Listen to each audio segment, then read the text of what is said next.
Hey everyone, I'm Travis Wright, and you're listening to I'm a Fan Of, your show for music, comedy, and more. As always, if you are a musician, a comedian, or just someone that does something interesting, please reach out to me on Instagram at TravisCanListen. You can find me on Facebook at I'm a Fan Of, or you can reach out to me through the website at I'mAFanOfPod.com.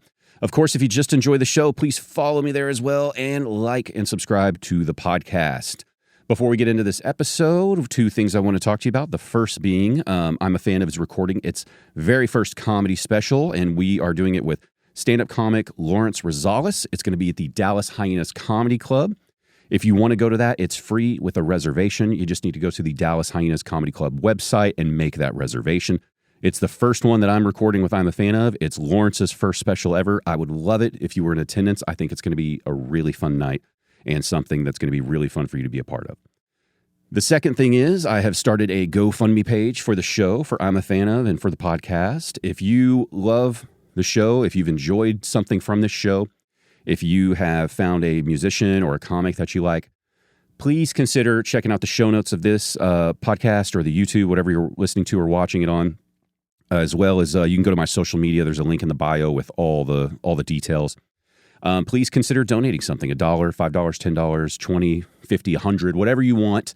Any amount, no matter how small, will be greatly appreciated. To those of you that have donated so far, I just want to say thank you very much. It's going to make a huge, huge difference, and I really, really do appreciate it.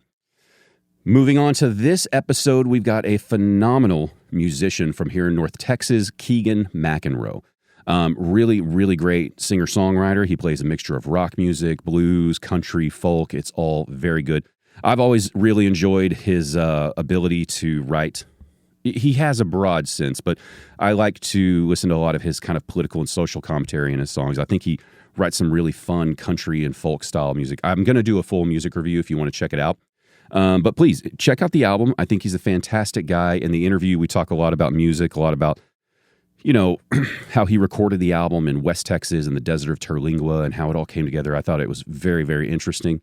And of course, so many other things. But please, for now, let's just dive right into the interview. This is Keegan McInroe. Enjoy. The I'm a Fan Of podcast, music, comedy, and more. Keegan McInroe, welcome. Hey, thank you for having me. Dude, I've been so excited to talk to you because I was telling you on the way up, I loved your album, A Good Old Fashioned Protest. Thank you. But I knew you had something in the works, maybe for like a year or two, I guess. I don't know how long you were working on it. And so I was like, I want to wait until that new thing's out and see the changes and all that. So welcome, man. I'm happy to be here. Excited to have you on. Yeah, thank you so much for having me. Yeah.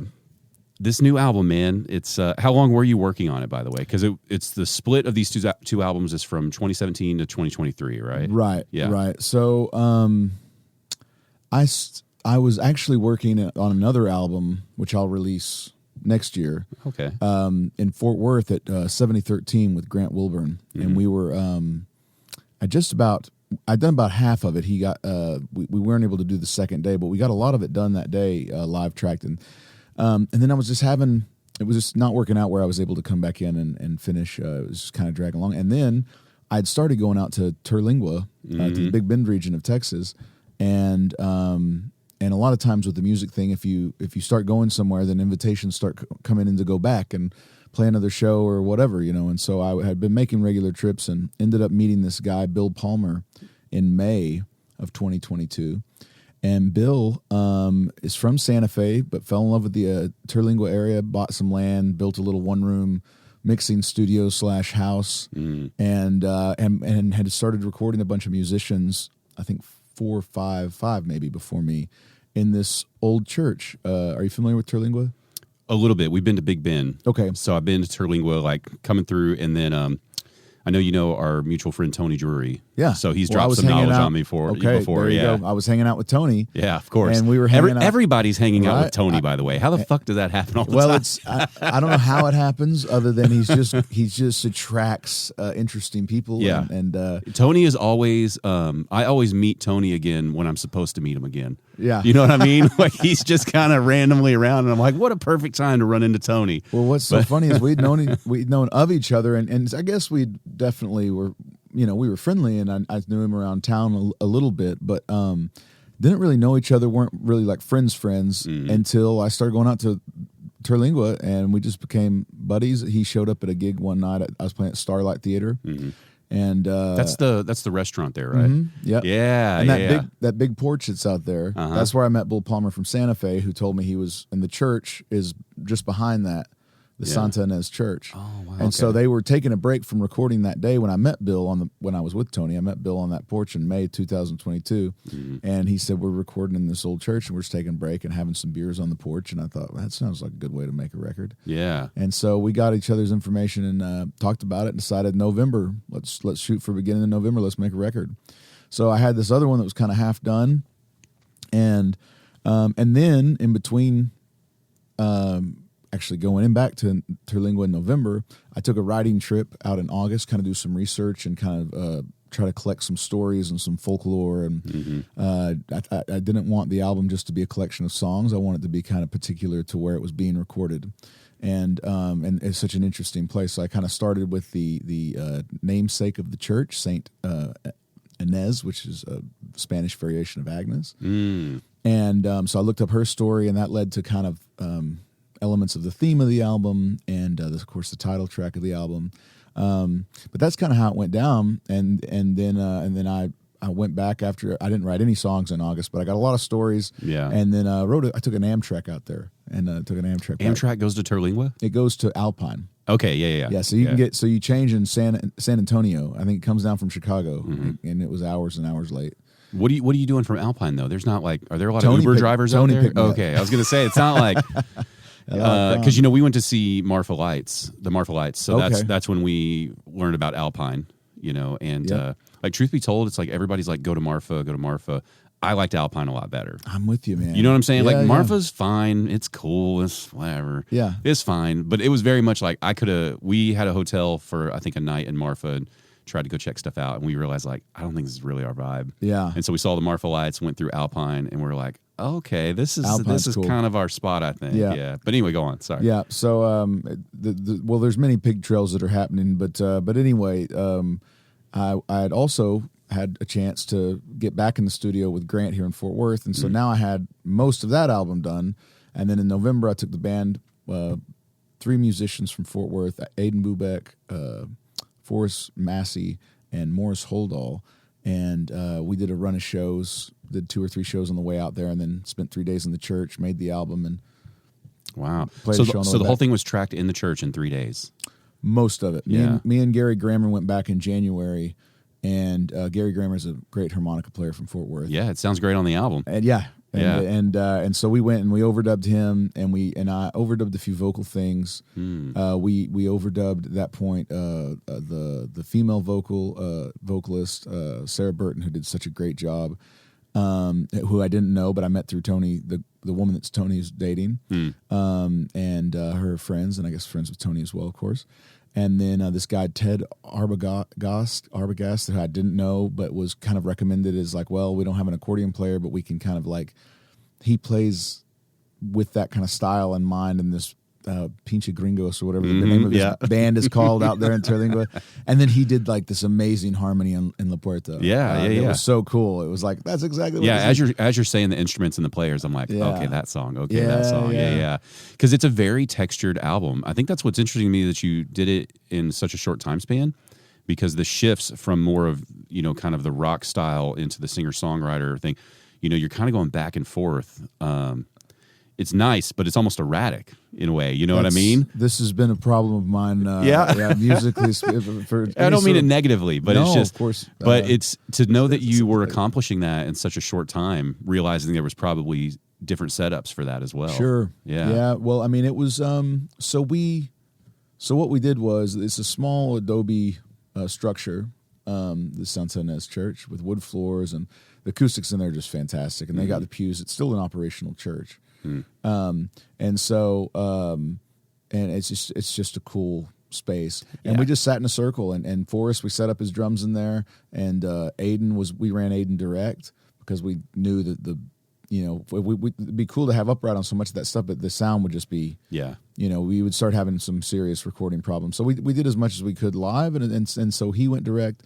All of my stuff, of course, was live with, and then Morris on all of the acoustic songs he was playing was mic'd, but he did a lot of the electric stuff on his songs through. He has this. It's some sort of like a tube or some sort of like amp emulator. Oh wow! Thing, and it was running direct, so we weren't having to fight those noises either in the recording. And then my electric guitar stuff on the resonator and my electric, I had an amp that we put in one of the pews and faced a particular direction. Yeah. But everybody would just we sat down and we would take 3 or 4 versions of of takes or more if we needed to, or less if we needed to, and we got through it in about 3 days. And that's pretty bad. Just sitting in a circle staring at each other, and we had a little bit of time because most of these songs, 4 of the songs were written the week before we left. I finally was like the gate finally broke, and all the songs I've been trying to get. Agnes, Talking Sight Unseen Blues, La Puerta, and Boomer Bust I wrote the week before I left. Oh wow! And then Chisos Mission Blues I wrote the second after the second day in the studio. I was sitting by myself in the church. Everybody had gone down to the Starlight Theater, and I was sitting in the church there, and I was kind of thinking of all these loose ends from stories and these fragments of and pieces that I had collected and that were just kind of stewing but had nowhere to go.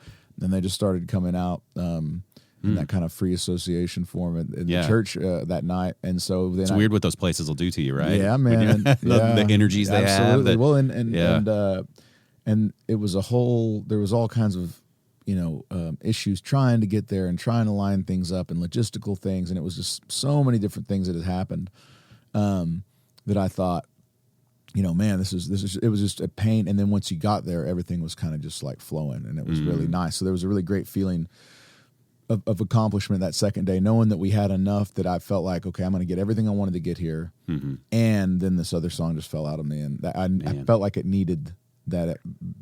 I felt like it was missing something. And so, then I wrote Chisos Mission Blues that night. We cut it on the third day, and then me and Gary went back and got some of those. I think it was a day in the church, and then the one thing that isn't recorded in the church at Bill Palmer's, the engineer, and his little one-room studio house, which is surrounded in mountains and this beautiful little setting. We just cranked Gary's amp, put it on the porch, and cranked it up, and just let him. And that's on Boomer Bust. Nice. That he's just wailing. Bill sounds like he has a rough life. Bill, looking at the mountains, making records. Oh yeah, man, it's pretty tough. It's pretty well. Before that, he was in Santa Fe, So yeah. I mean, and he still goes back and forth to Santa Fe, and so yeah, he's living. It's pretty rough, I'm sure. That how many studios are like, hey, we need to track that guitar, put it out on the porch, right? Yeah, just And that vibe of that. Tony was trying to explain a lot of that desert culture, like when you're a real local there and you live there, right? And that because I was explaining to him how when we went there, my wife and I, we live here in Dallas, and it's like you go to those places with like an expectation when you live in a city, and you're pretty wrong about what it is. It's everybody's like, oh, I want to be relaxed. And it's like, it's not like all these locals that are living here are just being relaxed because they live here. You know what I'm saying? Like they're not coming here to get away. It's like, this is their life. Yeah. And then you started realizing like, oh, okay, now the pacing of things makes sense. And it's like some of the amenities you're used to, it's like they don't exist here. Right. They can't exist here. It's a desert, Right. Which is the part of some of the point of the Talking Sight Unseen Blues is that the person that moves there has no clue what he's moving into, and just kind of the hapless fool that's like, okay, yeah. I love that song, and you did a similar thing on the Protest record. Talking Heads. What was it? It's the opening track, right? Yeah, the Talking Head Blues. Thank you. Yeah. Where did you? First of all, I hear that and I think this sounds so familiar, but I can't place if it's like a Dukes of Hazzard vibe or what. Like, where does that style of talking over the music come from for you? So for me, it comes from like early Bob Dylan stuff, but he was of course emulating other people's talking blues. Yeah. I looked all this up. Is one that time. the style of it? Is it it's called talking blues? Yeah. Oh, okay. So he had like talking World War III blues. Okay. That's that's the. I guess I never understood that was that. It's a form. That was a genre. Yeah. It's a very. Oh, I love it though. I love it because it's a very unique way to get points across. And like it's a fun mechanism for skewering or kind of being sarcastic. Yes, and, funny, and that's kind of what its form has traditionally been. It's supposed to be kind of funny. That's kind of the point. You're getting your point across, but not too seriously. Right. But at the same time, you're like, oh, fuck you a little bit. Yeah. Exactly. Well, because in that song, the on the new album, it's like when it's getting to the point where he's trying to get his Airbnb guest up the road and he's ruined it, and his neighbor who's lived there forever is just laughing about it, like, you fool, what are you doing? Exactly. Oh, don't worry, I'll build a road. And it's like, we don't want a road. Yeah, that was the point. Yeah, exactly. Yeah. But I love that version of it, man, and that's such a hard sell for people these days to listen to that type of song. Yeah. But it's so entertaining once you give it a chance. Well, it's certainly not for everybody. No. And it's not for every room. If I'm playing a show where, people are shoving hamburgers into their face and drinking beers and talking to their buddies, and I'm just kind of there making, a little scratch on the side, or whatever, I'm not going to be playing the Talking Blues song most likely. Where do you play it at? Because nobody's listening. Yeah. It's great to play in listening rooms. So if you're playing like a house concert, anywhere where you can kind of tell a story. Because you don't have to tell that story; it tells the whole thing exhaustingly itself. Well, and it's just so dead on with the current. I mean, socially, there's so much of that happening, right, and oftentimes not by bad people, and that's kind of also the point. It's like he's not like a hateable figure, really. He's kind of like you kind of like him, but he's likable, but he's an idiot. Well, because the opening of like I've made money, I got to diversify, and it's like all these things are very smart things to do. If you have money, you should do that. I'm doing what everybody says. I'm diversifying.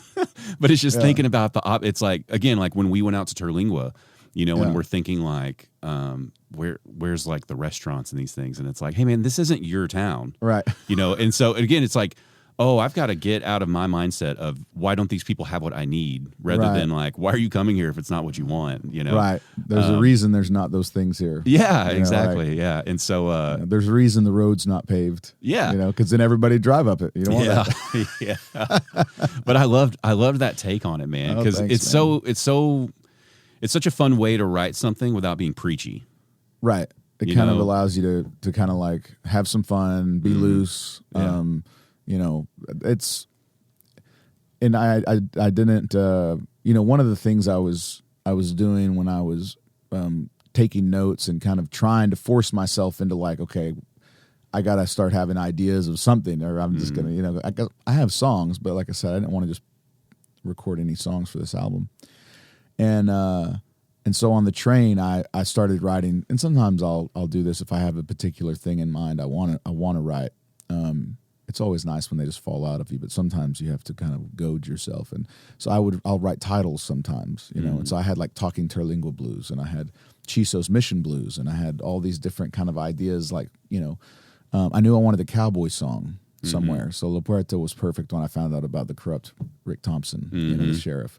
Or not necessarily a cowboy song, more like a ballad. I wanted like a Marty Robbins style El Paso kind of ballad kind of thing, right?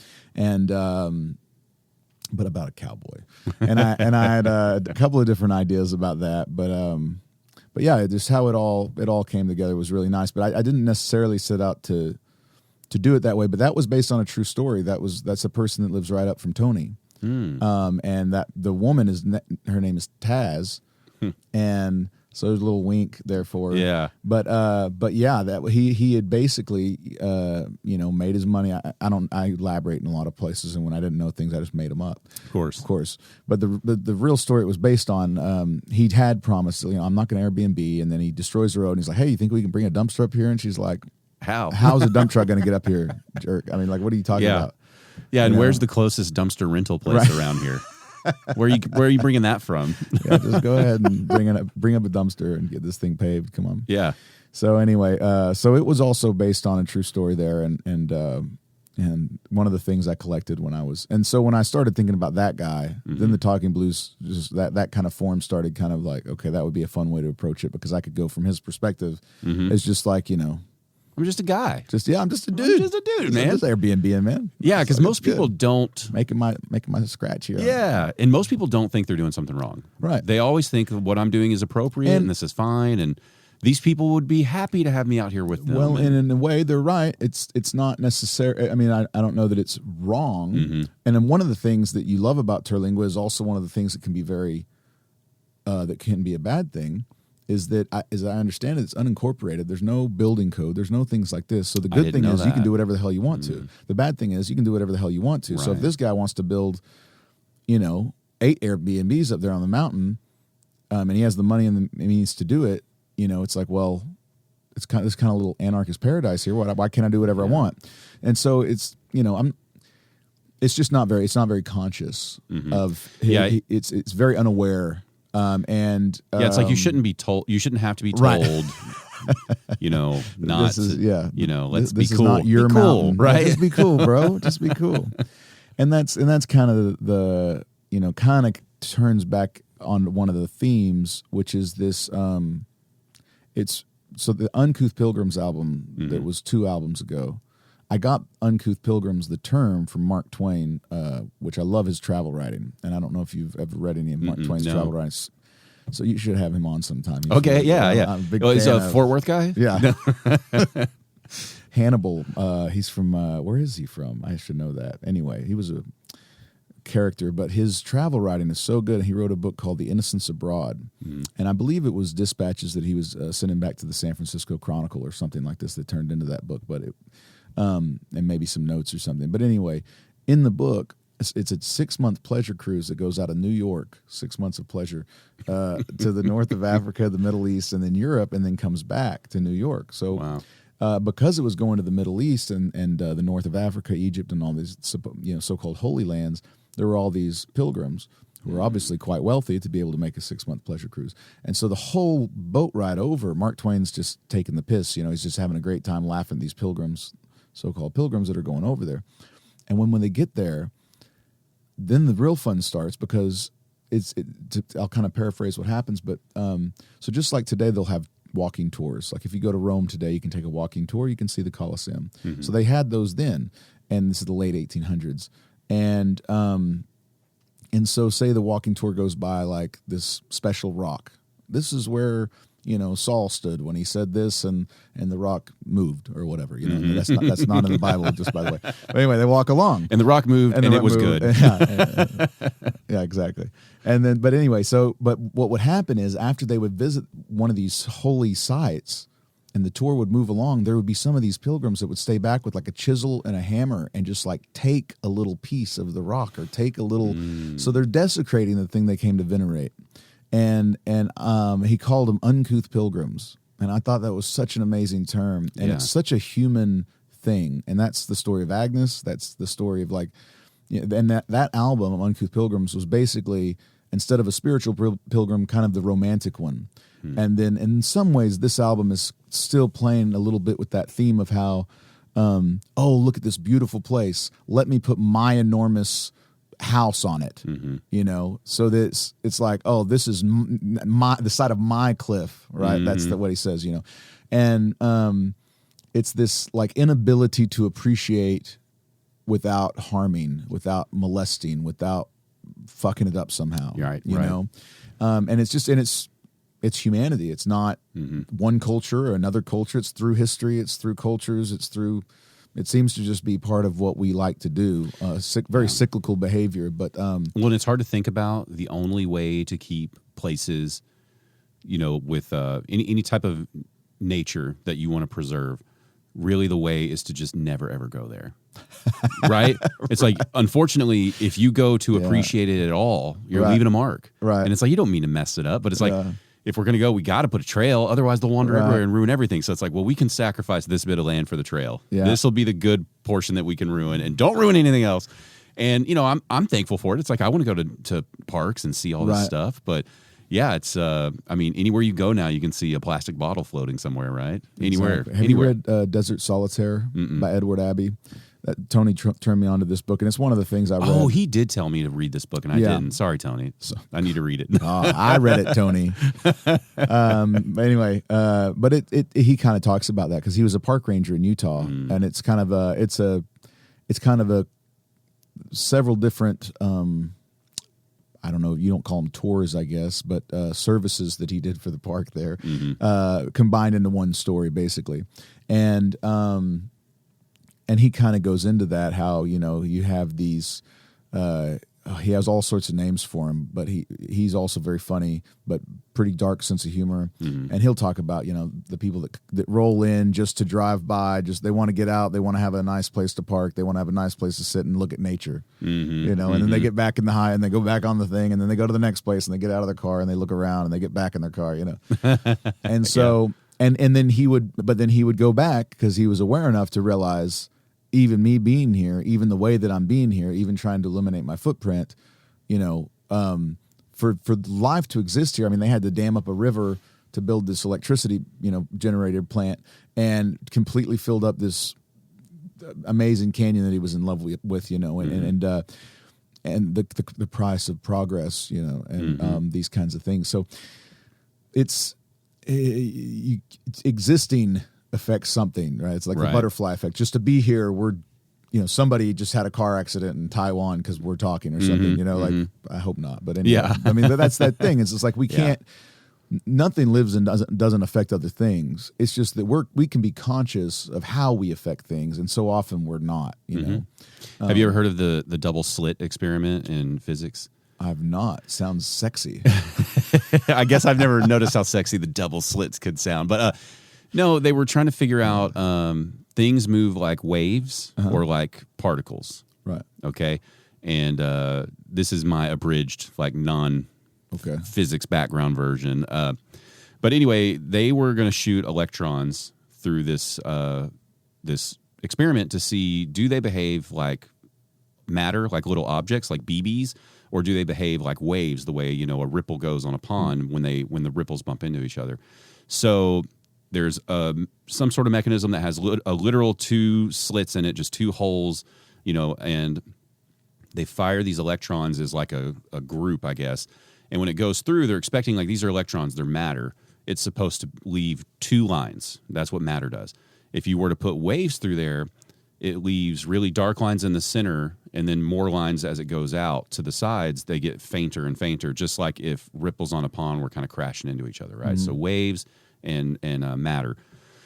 And so when they shot the electrons through, they saw, holy cow, they act like waves. We thought it was going to act like matter. And so they wanted to see, well, how are these electrons, going through this? So then they shot them one at a time, like an electron at a time, I guess. And they noticed that it was still making a wave pattern somehow. So they're saying, how are these electrons choosing which hole to go through? So somehow they set up a way to observe it to see, like, which one is it happening. And then it started acting like matter, and it would just make the two lines. And that was the biggest thing of that experiment, is they realized, like, just the act of observing even electron is affecting how it's deciding to go through that. We're all connected, and it's just like, but it's like, even on one of the smallest atomic levels, it's like, just by, in layman's terms, it's like, just by looking at it, you're making it change. And so to think that everything you do has that effect. Right. Yeah. It's wild. It is. So it's like, would this table be different right now if we weren't here, And, ever seen this table? On weed? Yeah, but it is fast. I mean, because who doesn't love nature, right? Right. But you can't. Obviously, there's, unfortunately, there's a few. Fuck them, but we won't talk about that. But right. That was the big lesson I got from Tony, like, when I really first got to talk to him years ago, is I think I remember asking him, like, what would you say if you wanted people to come, check out the desert and Terlingua and all that? He's like, don't. He's like, we got too many people. We got too many people coming out here already. And I was like, oh, I never thought about it that way. That, like, you're welcome, kind of. You're kind of welcome to be there. Yeah, it's, I mean, it makes sense that you want to be there. Mm-hmm. Just be conscious of, the fact that everything's difficult in the desert. Yeah. Plumbing, water, trash, everything. And so, it's appreciated when people come in and they don't leave a footprint any more than their literal footprint and whatever waves or particles shot through.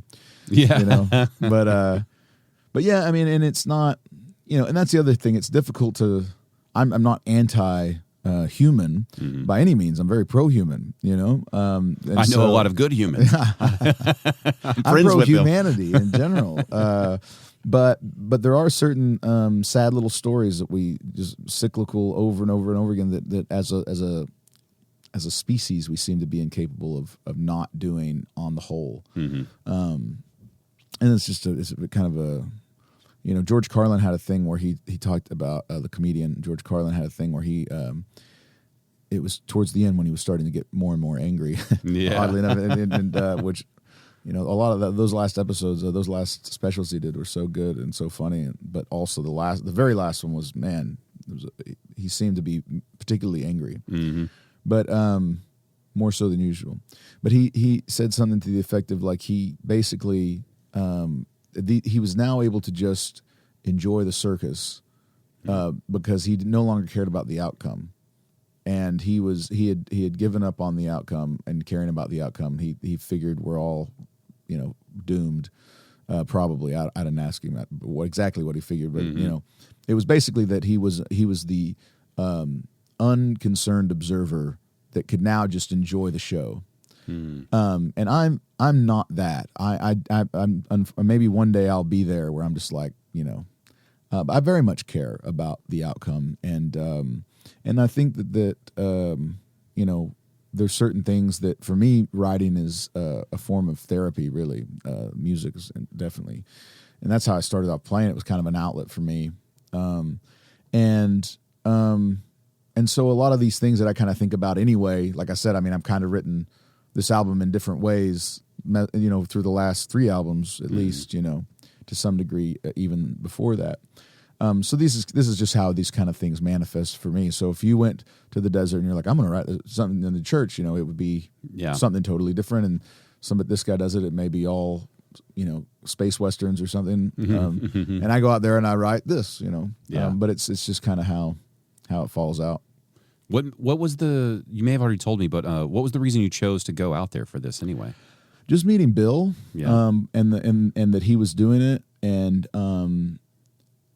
I really, that area resonates so strongly with me. You'd been out there before? I'd been going out. So the first time I went to the Marfa Film Festival, 2009 or 10 or something, thinking I was going to start going out to that part of Texas all the time. Fell in love with it. I volunteered at the film festival, and then all sorts of life happened, and I didn't make it back to West Texas till 2021, October 2021, when me and Matt Tedder went there. And Matt. Yeah. And Natalie is his wife now. She met us out there after several days, but we played some shows and hung out. We'd never been to Big Bend. I was like, okay, can't go to Europe right now. I'm not traveling with this and that, like, you know, post-pandemic. So I started exploring more Texas, go out there. And then that led to, like I was saying before, invitations to come play another gig in Alpine or come do this and that. So I was there in January 2022. I was there in March of 2022. Then I'm back in May of 2022 or April. I think it was May. And then I meet Bill, and I was like, well, this is great. This gives me a reason to come back in November, you know. And then I made a reason to come in August to do the research part of it, you know, whatever. But I'd kind of I love these kind of things, you know, something for my brain to kind of chew on that takes me a bit outside of myself, you know, because a lot of the songs that will naturally fall out of me is like direct personal therapy, like this goes wrong with this person or this, you know, whatever. It's and then it's like, okay, but it's a very personal song, and it's a very, you know, not so universal. I mean, maybe some of the themes and elements or whatever, but it's more, I think it's more fun creatively to kind of have an idea for a project and almost like a painting or a quilt or something, then put it together, you know. And because you can easily pick up the vibe that you like to explore stories, and then you like to tell stories as well. Yeah, for sure. And so I could see you loving that creative writing exercise. Yeah, exactly. And I'd kind of been looking for an interesting destination to do something, and then it just presented itself. I thought, yeah. And then when everything, you know, to go back to the very first thing we were talking about, you know, I had another kind of slowdown in production on the other album, and I was really wanting to release that other one first, but this one, like you were saying, just went so quick. It was 3 days in November, and all the mixes were back, and like, let's go on January. Everything's done by like February. It was mixed, you know, and it was mastered, and so and that's part of the beauty of making a record that way. Yeah. That live performance style of recording. Yeah. I wish more large productions would go back to that. I don't know. There's something about having like the matching air in the room on all your mics, you know, and then so I think there's something about you looking over and seeing a person playing a part and being a part of it all together that makes a song better, you know, and I know it's harder because it could just take longer just trying to get the take and it's more expensive. I get that. But that really is, I think, the best way to make at least records where you're playing traditional instruments, right? Yeah. You know, and singing. There's just something about having that little bit of bleed in the microphones that reminds people like it's a performance with a group of people. Right. You know, whereas when you start tracking everything separately, there's just that little bit of separation where, again, all the bleed, all the air is different, and it's something about it, even though it's all a live performance, it's just a little off, you know? Right. My preference is always to record as much as possible live together. Oftentimes the vocal take or the guitar take, depending on how we record it and how it goes, a lot of times I'll overdub or or sometimes you use it. Sometimes it's not clean enough to where it's gonna sit in.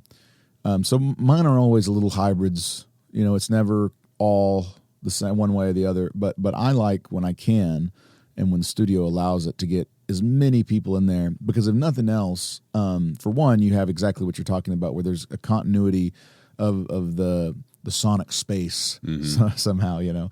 And the other thing is there's not so much acting involved. Like, let's act like we're playing with the band. We're playing with the band, you know. It's like I don't have to try to get into it. I'm getting into it because I'm sharing energy with these 4 or 5 awesome musician humans that, you know, are. So those are the kind of things I really, reasons why I prefer so much that kind of method when I can. And sometimes to a click, sometimes not to a click. It kind of depends on the song.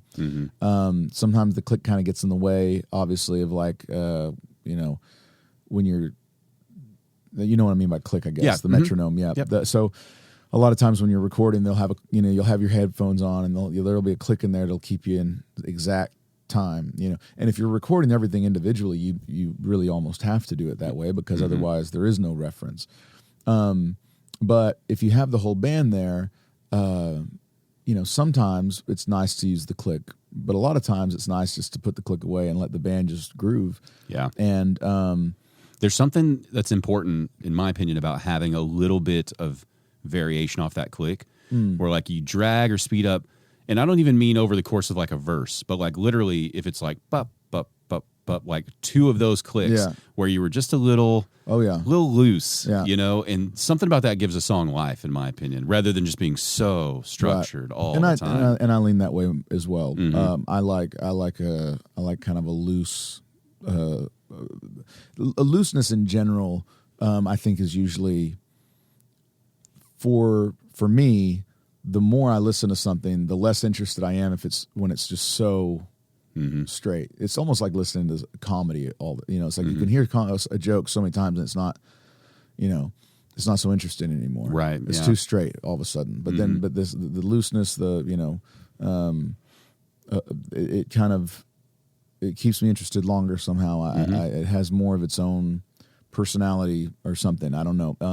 Definitely more. You can hear more of the kind of the movement of the band and how maybe it's the drums are now bringing everybody's coming back to the, like, okay, we got a little bit off and we're coming back to the space, or whatever. But those little motion, that's human. Yeah. And I like that human element. Yeah. Sure. Well, because I mean, look, it's a bunch of humans playing instruments. That's it. And like, those live recordings, of yesteryear where somebody, makes a weird note or something, they're like, leave it in, you know? Yeah. And then it ends up being part of what you love about that recording. Right. And you never would have allowed that if you had the chance to do unlimited takes. Right. Well, and a lot of those, especially in a lot of Bob Dylan's early stuff, he would be writing like during breaks, and they would come in there and he'd be like, we can play this way, and then it's like, okay, and so that's why there's like 100 million bootlegs, is because they did it.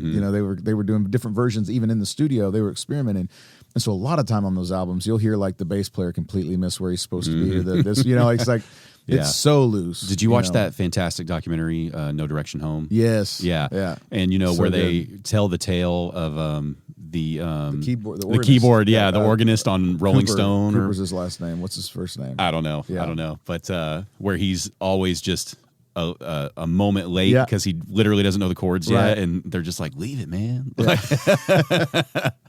And then that became it's kind of a thing now, right? And for that song, it kind of is like one of the things that sets it up. It is a weird thing. Like you wouldn't have noticed that organ as much if the attack came in right where it was supposed to, because it would have just been with all the other instruments. You would have missed that. And it's not harsh, but you know what I mean? The harshness of when you first hit that key or you first strum a string. Well, organ oftentimes it just has a tendency to almost if it's not. You can't really necessarily pick it out. It's just it's kind of giving sonic texture, And so when when it comes in on the one a lot of times, and everything comes in everything comes in, you don't hear it as the organ necessarily. But when it comes in its own space, it's like, oh, that's the organ. Yeah. Because a lot of times, even on my stuff, I'll hear stuff and I'll be like, is there organ in here? I was going to say. Yeah, there is organ in there. That's a weird thing about music, especially with those Bob Dylan records. It's like those state-of-the-art recording techniques back then were just not amazing. I mean, they were good enough, but it's weird how you're like, oh, I love those backup vocals, and you're like, there's no backup vocals there. It's just the mixture of sounds created a thing that you're hearing somehow, and it's like, well, that's weird. But it is like that, and Bob Dylan is. I don't want to go on forever about him, but just I love punk rock music, and to me, he was like one of the original punk rockers. He was breaking down so many boundaries. Yeah. And I loved how, right when people loved him, he's like, I've got to change. Did you ever watch the biopic with James Brown, about James Brown? I mean, they did a good job with it. It's a cinema, Hollywood. It's not, I'm sure it's not 100% accurate, but the way the way they shot it, like in his early years as he's getting a lot of his success, was like, basically like, as soon as like a record label or somebody had him pinned down, or like, oh crap, all the white people like me now or something, he had to do like a drastic switch in what he was doing. Yeah. That's interesting. Just to make them like, you don't know me, right. And Dylan was the same way. It's like, as soon as you're like, yeah, he's this guy who does these things, he's like, don't put me in this box. What are you talking about? And the fact that he was so willing to be hated, that's like, God, how do you not love that? That truly doing either, like, he wasn't even necessarily doing everything he wanted to all the time. He was like, I don't know if I even want to do this, but I know they don't like it, and I'm going to do it. You know what I mean? Yeah. There's something to love about that. Well, he's always been very seemingly, shockingly self-aware. Yeah. Like, outside of himself. Yeah. And with the perspective that he's had on who he is, and his moment in time has always been kind of like, for me, mind-blowing. Because it seems like in the moment, and I think probably, but I always think I'm getting better. But I look back at so many times and I'm like, man, I thought I knew, but I wasn't thinking about this, that, or the other, whatever it is. And in the moment, wherever that moment is now, for instance, you always think, oh, I've evolved somehow, or I've gotten, I've moved further along. And then 5 years from there, you think, man, I thought I would, but I hadn't. But he seems to have just from almost the get-go been very aware of who he was, what the hell he meant to what he was doing and what he was doing, and not really caring about what all of these people out in the media that are sitting in front of him are trying to just, they're not bad people. They're just trying to get in. They're just trying to find out what's this about. And he just like, he was playing a game. And it's like, that, I think, and maybe I'm wrong, but I think that was pretty damn original, because he did a lot of things that was like, okay, he comes in and he's basically Woody Guthrie, and that's who he's playing. But then the way that he handled the press, the way that he handled, I mean, all of that was just like, nobody really that I know of kind of had that much of a, just, I'm not going to answer your questions. I'm not going to be easy for you to interview. I'm not going to make, like, I don't want, and it's kind of like, where would that even come from that you would, without like with Woody, he had a kind of a, not a prototype, but what's the word I'm looking for? Oh, he had a words don't fail me now. When you have a mock-up of something, there's like a blueprint. A blueprint. Mm-hmm. That's a schematic. There's names for it. Yeah. Anyway, he had something to go off of, and when in the way that he was with the media and just how he viewed himself and handled himself, and the perspective he had on himself, that to me I think was just so outside of what anybody else, how they handled that. Well, I'm sure I'd have to talk to somebody who actually, was alive in that era. But I'm sure, most people, if you're being interviewed, they're like, oh, this is amazing. Right. Oh, my gosh, I'm so excited about this. This is going to change my life. I'm going to be on television. Everyone's going to hear me. Everyone's going to see me. And to be like, it's another thing, man. Right. It's not even the thing I want to do, but I got to do it. The label told me to swing by or something. Exactly. Yeah, that had to have been one of the first people to just thumb their nose at the whole idea of them making it. And just imagine, the standard family, the husband and wife, 2 kids in the house watching the show, and he's basically snubbing. Like, you can hear that dad being like, he doesn't even respect his audience. Right. What's wrong with this guy? Gosh, come on. Like I have an in-law, older, who loves bluegrass music, right? And he was talking about Willie Nelson. And he's like, I remember when he was clean cut. And I was like, yeah. And he's like, for God's sakes, he's got a damn hole in his guitar. Doesn't he respect his audience? Meanwhile, the rest of the audience is like, it's so cool, he's got a hole in his guitar. Right. And has he heard the new bluegrass album? Willie just put out a bluegrass album. He was older when he was making those comments. He passed. But I wonder what he would think about the bluegrass album. Yeah, I wonder what he would think about that, and I wonder what he would think about a guy like Sturgill Simpson putting out a bluegrass album. Of like a modern person going back to these roots and putting it out as a major release. Who knows? Who knows? Maybe my electrons will run into his and he'll tell me, we'll see. But just that whole like era of people thinking, like a musician would know, like, I owe these people something. And then Bob's coming in like, you don't really owe them anything. Right. I mean, it was pretty unusual. Mm-hmm. And not just to do it, but to even think to do it, to even have that in your mind. Could you imagine being the guy that Jimi Hendrix idolized? And you're not even playing the same music. Right. You're blowing the mind of somebody like that who's blowing people's minds. Right. And it's just, and he did that to how many artists? Yeah. It's like artists like him, the Beatles, whatever, when you hear people are like, oh, they suck. It's like, you suck. What are you talking about? It's like most of what you listen to was probably inspired by a lot of that. Some shape, form, or fashion. Yeah, absolutely. Yeah. It's like, you need to respect it. Yeah. Well, and they, very clearly came and expanded upon, but had a particular thing that set them in motion, mm-hmm. And then they just blossomed in these ways that then became the roots of so many other people's music. And so when people are, you can't take people too seriously when they badmouth. You could talk about Bob's an asshole or whatever, but to say that he or the Beatles, or they're okay or whatever. You can just say it's not for me. Yeah, I'll exactly. Go, that's cool. Exactly, and that's cool, what I say that all the time. There's all kinds of things that aren't for me, but I can still see the value and mm-hmm. the historical importance of them. But to say that Bob Dylan's just like it's whatever, man. Bob Dylan, yeah. I still love Bob Dylan. And I've seen him multiple times, and it's not like Rolling Thunder Review up there, right? Which was awesome. Yeah, but I've seen him. The best show I saw him was in probably like 2001 or 2, and he still played guitar the whole time. Every time I've seen him since then, he's mostly played the piano. Okay, that was probably the first time was the best show. He was on fire. It was like watching like a demon snake. He was hissing everything. It was really crazy. I didn't know a single song.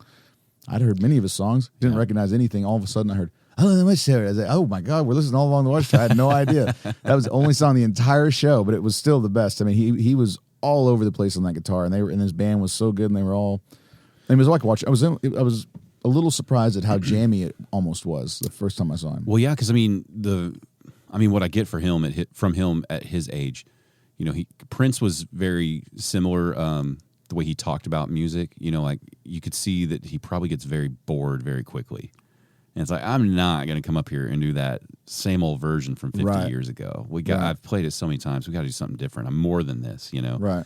And so I imagine his shows. I've never had the nerve to go see him because I know his voice has changed so much. Yeah. And it might have been Matt Tedder who was telling me, go watch him because the show, don't go to hear the old Bob Dylan, go to see what he's doing now. Right. You know, and he's like, and you're going to be happy. You Yeah. know? So I was like, I got to. Because every now and then he rolls through, like probably like Windstar or something. He does something there. I don't know, but he's still hitting it somewhere. For the sure. only really old artist that I watched, you know, recently where I could really appreciate it was Willie. He came through. You familiar with the Granada over here in Dallas? Yeah, beautiful little theater. And you know, I'm on like their email list just for shows and stuff. And I literally was just on my phone, like in my email, when the email popped up that like he's coming to do a couple shows at the Granada Theater. And so, you know, when was this? This was, it had to have been pre-pandemic because we didn't have a child yet. So it's probably like 2018, 2019. Okay.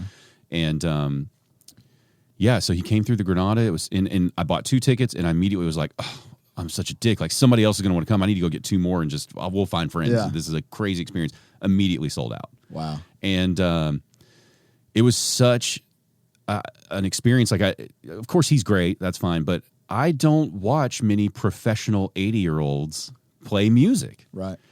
And, you know, his band has been the same band for how long? And they're all older, seasoned musicians. Yeah. But it's like, I guess I had to come to grips with that. Oh, wow, I didn't understand that I was somewhat ageist with music. That you don't, a lot of times, you know, Willie's great, but you don't really appreciate like, damn, they're really good. Yeah. Like they're masters. Yeah. Like I guess subconsciously I was thinking you age out of music. You know what I mean? Well, that's certainly the way that things are packaged. Yeah. You know, but Johnny Cash, or not Johnny Cash, Merle Haggard wrote an autobiography. I think it was the second one. And he was beyond furious at Nashville and the record industry in general of what they did to all those country music guys in like the 80s and into the 90s.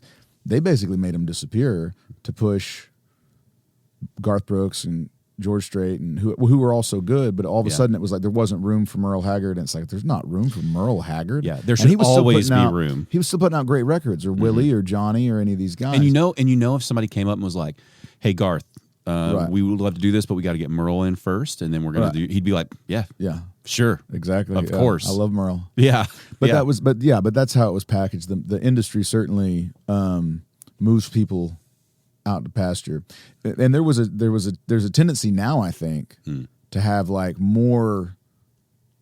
The industry has figured out, we can still make money off of these old people as well. I don't think it's altruistic or genuinely for the good necessarily, but you do see, I think, more now than what I remember seeing growing up, and even in the 90s. And maybe part of it was, Rick Rubin's albums he did with Johnny Cash was kind of brought Johnny Cash back, but it also kind of made a lot of, I think, somehow in the record industry, it was like, we can kind of go back here and mine this thing we've been ignoring. Yeah. But yeah, that's certainly perception. But getting to see those guys is... Well, when you watch Willie Nelson's arthritic fingers still play incredible notes. Right. And it's not just like the canned solo that he knows. Like he's loose. He's playing. And, like his guitars always sounded so unique because the way he plays those classical guitars through amps and whatnot. But like hearing the way his fingers attack those strings in person, I know, and you're just like, damn. I play guitar, but it's just like, I'm never going to sound like that. I'll figure out how to play it, but it's never going to sound like that. Yeah. And then you start realizing you can go down that whole list, like the piano player that's been with them that long, the drummer. I think the drummer just had a kick, a snare, and a hi-hat. There might have been a ride. I don't remember. It was a very simple setup. So Paul English was his drummer for a long time, but then they brought in another guy that sometimes played drums, and then Bobby, his sister, was on piano. She just passed. Him and Bobby just passed, and also Paul English passed in 2020. When we went to the Starlight Theater, there was a couple that was like known to be the couple that played there. Okay. Is that some of these people, or... It's a small enough town, I didn't know, but there was like a couple who somebody played guitar and sang, I think, and it's just a little duo. And, it was one of those like, oh, that's so-and-so and so-and-so. They're always here, But anyway, I was just curious. But no, I don't know them. Okay. I haven't spent that much time there, I guess. Yeah. Not yet. Yeah. Not yet. But, something about those older players. Yeah. That wisdom that's tucked away. Because, it's like there's, talking about a drummer playing on a simple kit like that, there's a feel you only get from playing for 50 years. Well, and then there's Keith Richards. Dude. That guy, I don't know if you... So I got to go... Go on, yeah. I got to go see the Stones, what was it, 2 years ago when they played their makeup show for the one they missed in 2020. A friend of mine that I just met him in a show. His dog had a Grateful Dead collar on. I was like, hey, I like that Dead collar. And so we started talking about the Dead, and we're buddies now. And so anyway, he had bought tickets to see the Stones in 2020. Of course, it got canceled. Well, in the meantime, he ended up getting divorced. So he had these tickets when they came back. He was like, hey, I'm not going to take her. You want to go? And I was like, yeah, I'm going to go see do I want to go to the Rolling Stones? At the Cotton Bowl, yeah. And so I got to go see the Stones at the Cotton Bowl, and it was amazing. It's raining. And Mick, crazy ass, is still dancing all over. It was like Prince in the Super Bowl when it was pouring on him, and somehow he's still playing. Yeah. And Mick was dancing all over the place. I was like, oh, Mick, please don't fall. And at one point, he stops and goes, it's so slippery out here. It's so slippery. It's like, stop dancing, Mick. Don't fall. But Keith, on the other hand, I've never seen a happier, more lackadaisical guitar player in my life. He would just do one of these big strums, and then he'd just look around, and it's like everybody else in the band's working, but Keith was just like, he would just have an occasional stabs, and like where his timing was, where everything was just like, what is Keith doing? It was the funniest thing. Ronnie Wood's over there working. Yeah, and the band's working, and Mick is definitely working. And it's like, how is Mick doing that at his age, at any age? He's like somehow managing to like fly around on this soaked, runway, this catwalk that goes man. And he's right now. But Keith, on the other hand, he was just like, he was the happiest guy in the room. And just a couple notes here, a couple notes there. He's like, I've done my work. And they're cheering every time he strums one and looks at the crowd. They're like, you're incredible. You're God. And I walked away thinking, man, how is it? But Ronnie Wood was like, I was kind of blown away by him, and Keith kind of the opposite direction, but not in a negative way. It's like he's Keith Richards. He can do whatever the hell he wants to. Mm-hmm. He doesn't want to work too hard in the Cotton Bowl in the rain. That's his business. He's Keith Richards. He can do whatever he wants. But I did think that was pretty funny. Did you know part of the reason Mick Jagger moves that well is he takes a gym with him on the road?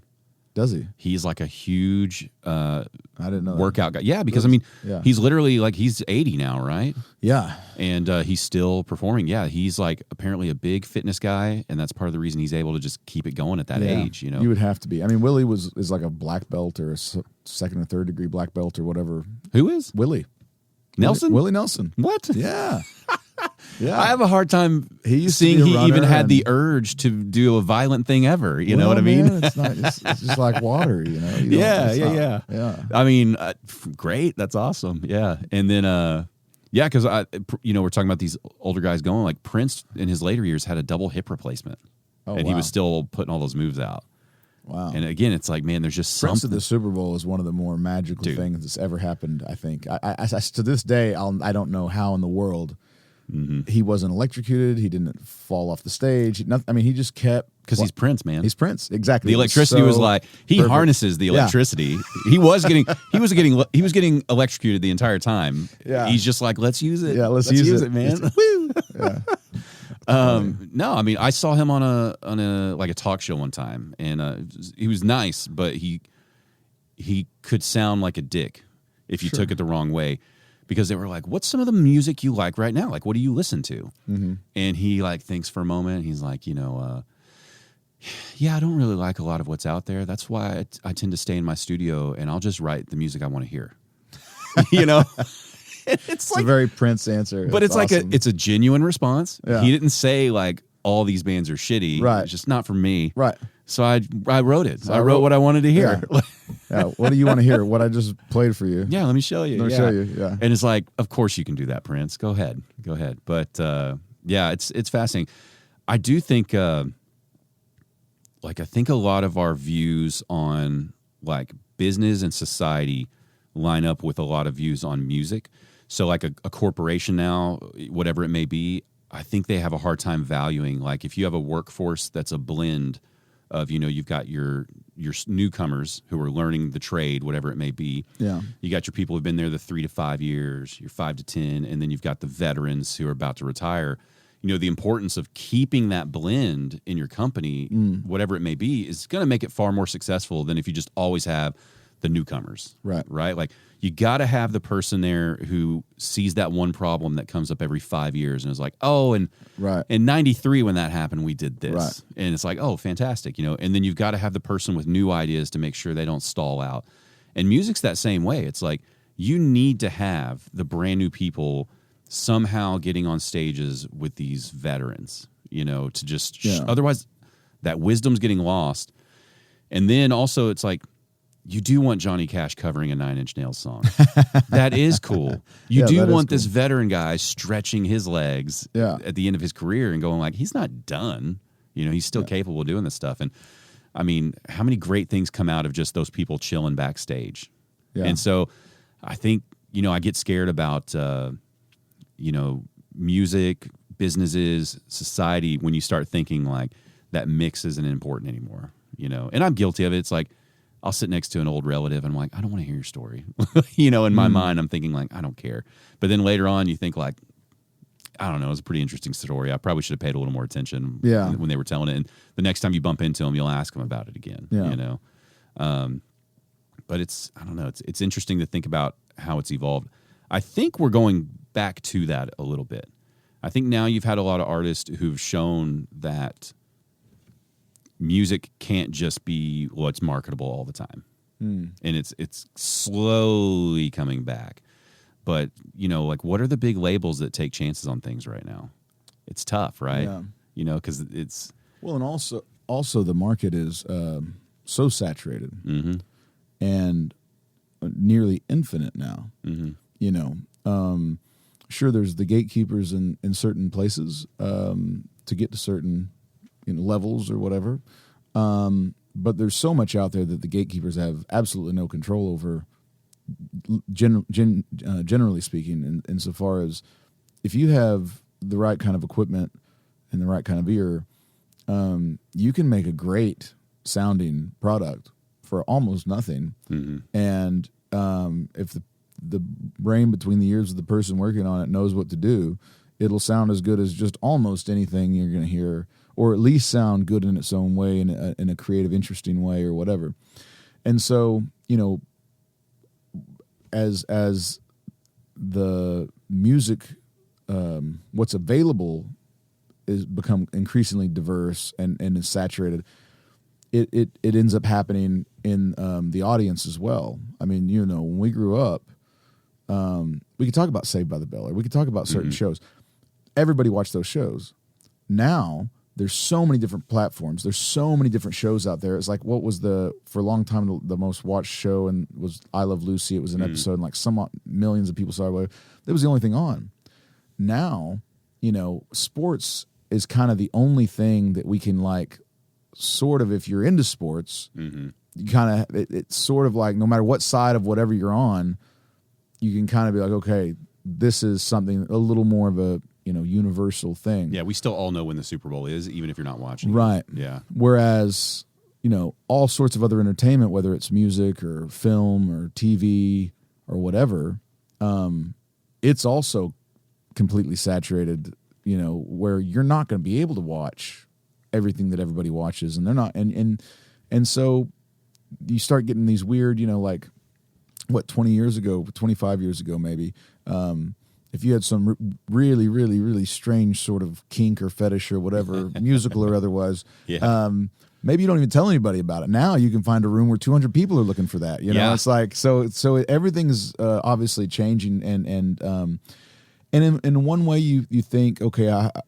there's enough room for everybody. You hope. On the other hand, it's very difficult to try to rise above all the noise that's happening and find the people that are interested in that weird kink or fetish or whatever it is, and you're competing for those people's attention span and their ears and all this other stuff with, so many other different kinds of people, and so, you know, it is, and it's going to keep changing. But we're in a really interesting place right now, just with where entertainment's at and kind of a residual effect it's having on the lack of continuity within like the culture of, you know, like there's becoming fewer and fewer kind of like common threads that we can kind of be like relate on. It's not, you know, not everybody's listening to Elvis. Yeah. You know, Taylor Swift's big, but not everybody's listening to Taylor Swift. And so there's a place for those people that aren't, you know. And then of course there's, you know, all the places that are, which is obviously quite a bit. But yeah, it'll be, and it makes it kind of difficult as an artist, and it also makes it a lot easier as an artist in some ways. All that being said, what do you think is the path you like to take when you have a new album that comes out? Well, I'm trying a new thing with this one. So kind of as we were talking about, not only is, you know, as so many other things in the music industry are, the way that people want to hear music and have music delivered is also, of course, evolving all the time. And no matter what you do, somebody's going to say, you shouldn't have done it this way. I've learned that for sure. You know, forever I like making albums. It's one of my very favorite things to do. Making albums, release an album. Inevitably, somebody would say, why are you releasing all these songs? You're wasting opportunities. You put 19 songs on this song. You put 15 songs on this. What are you doing? You know, you just release these as singles. And you get more mileage out of them and all this stuff. So in 2021, you know, after the year of 2020 and hardly made any money, of course, I was a little bit afraid to spend too much money. So I thought, well, I'll see how this goes. I'll release 2 singles. Released To the Moon and Back, had a really beautiful animated video done for it, wrote the song, really lovely song, like a reverse lullaby kind of, and released that, and then wrote Never Seen a Ghost, and totally opposite, very creepy song, ghost story, and a very creepy video, but released those in 2021 as singles. Yeah. And of course, as I start trying to push these things, I hear from everybody, what are you doing releasing singles? Nobody takes you seriously unless you release an album. So I guess the point is that no matter what you do, somebody's going to say it's wrong. So on this album, on Agnes, I was talking with my friend DJ at Smith Music, and who's a distributor, did the digital distribution for me. And he was saying, well, with a 9-song album, which is what Agnes is, you can release 4 songs prior to the album's release and pitch 4 songs to the playlist curators team, you know, which you can do in like kind of a back channel of Spotify. You can pitch a song for release, and you can try to get it before they're official, you know, but how many hundreds of thousands of people are trying to pitch to these places? But anyway, theoretically, you get 4 chances, and then when the album releases, a 5th single can be pitched as well, but you can't pitch a whole album. You can only pitch singles to these curated lists. And so that was how I built my strategy on this one. I've just timed it out, counted from, you know, backwards in blocks of 6, basically, from the date that I wanted to release it, which was at Americana Fest this past weekend. Nice. In Nashville, and on September 22nd. And so I just went backwards, and the first release was in April. So on the positive side, you know, it did give each song a little bit of a time, and, you know, 4 out of the 9, a little bit of a moment in the sun, you know, to kind of like familiarize people with the album or what's coming. On the downside is a long, in a way, it goes very quickly, but it is a kind of a long, drawn out process, and you hope that you don't lose people's interest in the process of whatever. So far, and I've tried to measure how often I'm pushing the album all year, you know. But as I start to ramp it up, so far it seems like it's going okay. The album's been getting received fairly well from some different places that I've heard back from. Of course, you don't hear back from a lot of places, but I'm super proud of it, and it's doing well. So I think probably.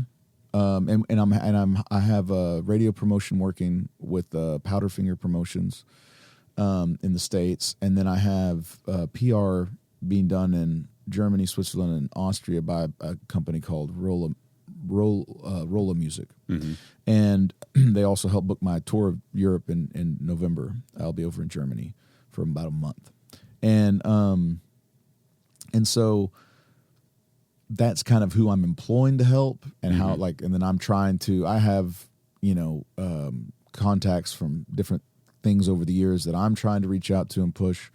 I'm kind of trying to do my own radio campaign. I've tried to kind of do my own radio campaign based on some past radio play I've had over in Europe. And there's definitely things on the next one that I'm going to tweak. I already know that, But overall, I think it's I think it's a nice compromise in I can still have my cake and kind of eat it too. I can still do these long rollouts. It's like, okay, I'm going to I'm going to activate the algorithms, by constantly putting out content or whatever. Like somebody told me, you can't think of yourself as a musician or an artist. You're a content creator. Oh, wow. And I was like, that's awesome. Thanks. Cool. That's what I want to be when I grow up, a content creator. I know, man. But anyway, so that's kind of the strategy on this one. And that's why, just because it was kind of a logistical thing that also seemed to lend itself to kind of a way to put my mind around how to do something now. Yeah. My original hope was to put out a music video with each single release. That failed miserably. Why is that? Well, so I made I have shot when I was in Europe in late April to early June of this year. And while I was in Venice, me and a friend, a bunch of friends actually got together and we shot a video for Man in the Ground, which is one of the songs on the album. Before I left, I had shot a music video here in Dallas, and for Old Road. And then, check, it got out close to when it was supposed to. And then I had recorded the Man in the Ground video. Unfortunately, it hasn't really come together in a way that I think we're going to be able to release it. We were I have what I thought was a really great idea. We were late night in Venice, Italy. It clears out. There's a lot of places where you won't even see a single. During the daytime, you're like asses to elbows, like sardines walking through the streets, all the tourists and everything. But at night, there's just not a big nightlife kind of thing, except for very few places. Is that because it's all tourist, or is it most of the It's a lot of tourism, and it's a lot of the locals don't even live there. They live back on the other side, on the mainland. But what it allows for is some really cool, video kind of stuff. And so, but it didn't come together like I was hoping it would, as fast as I was hoping it would. And I think eventually we're going to finagle it into something we can be happy with. Yeah. But that happened. And then the third single, which was Stoned and Brokenhearted, I'm about to release the video from that. So that was ready to be, I should have had that ready in June, right? So I didn't even bother with it. I was wanting to do a lyric, not a lyric video, but something like a lyric video for Boom or Bust, which was the fourth single. Yeah. And then I was wanting to do something for the album, for the album release. And instead I'm doing 2 videos. Yeah. But the beauty of all that, I don't think, to your earlier point of everybody's going to criticize and say you did it the wrong way. Sure. I think the beauty of the way it is now is I don't know. I think about it a lot because even just with this podcast, you have to think about promotion and how you want to do things. Because on one hand, it's like, I don't want to just be throwing stuff at you every day because I think this will activate the algorithms, because it typically doesn't work, right? It's just people, you can't control what goes viral. People like what they like. Yeah. And you have no control, right? So my advice to artists, to comics and everything is always look, make what you want to make, because it's going to go or it's not, right?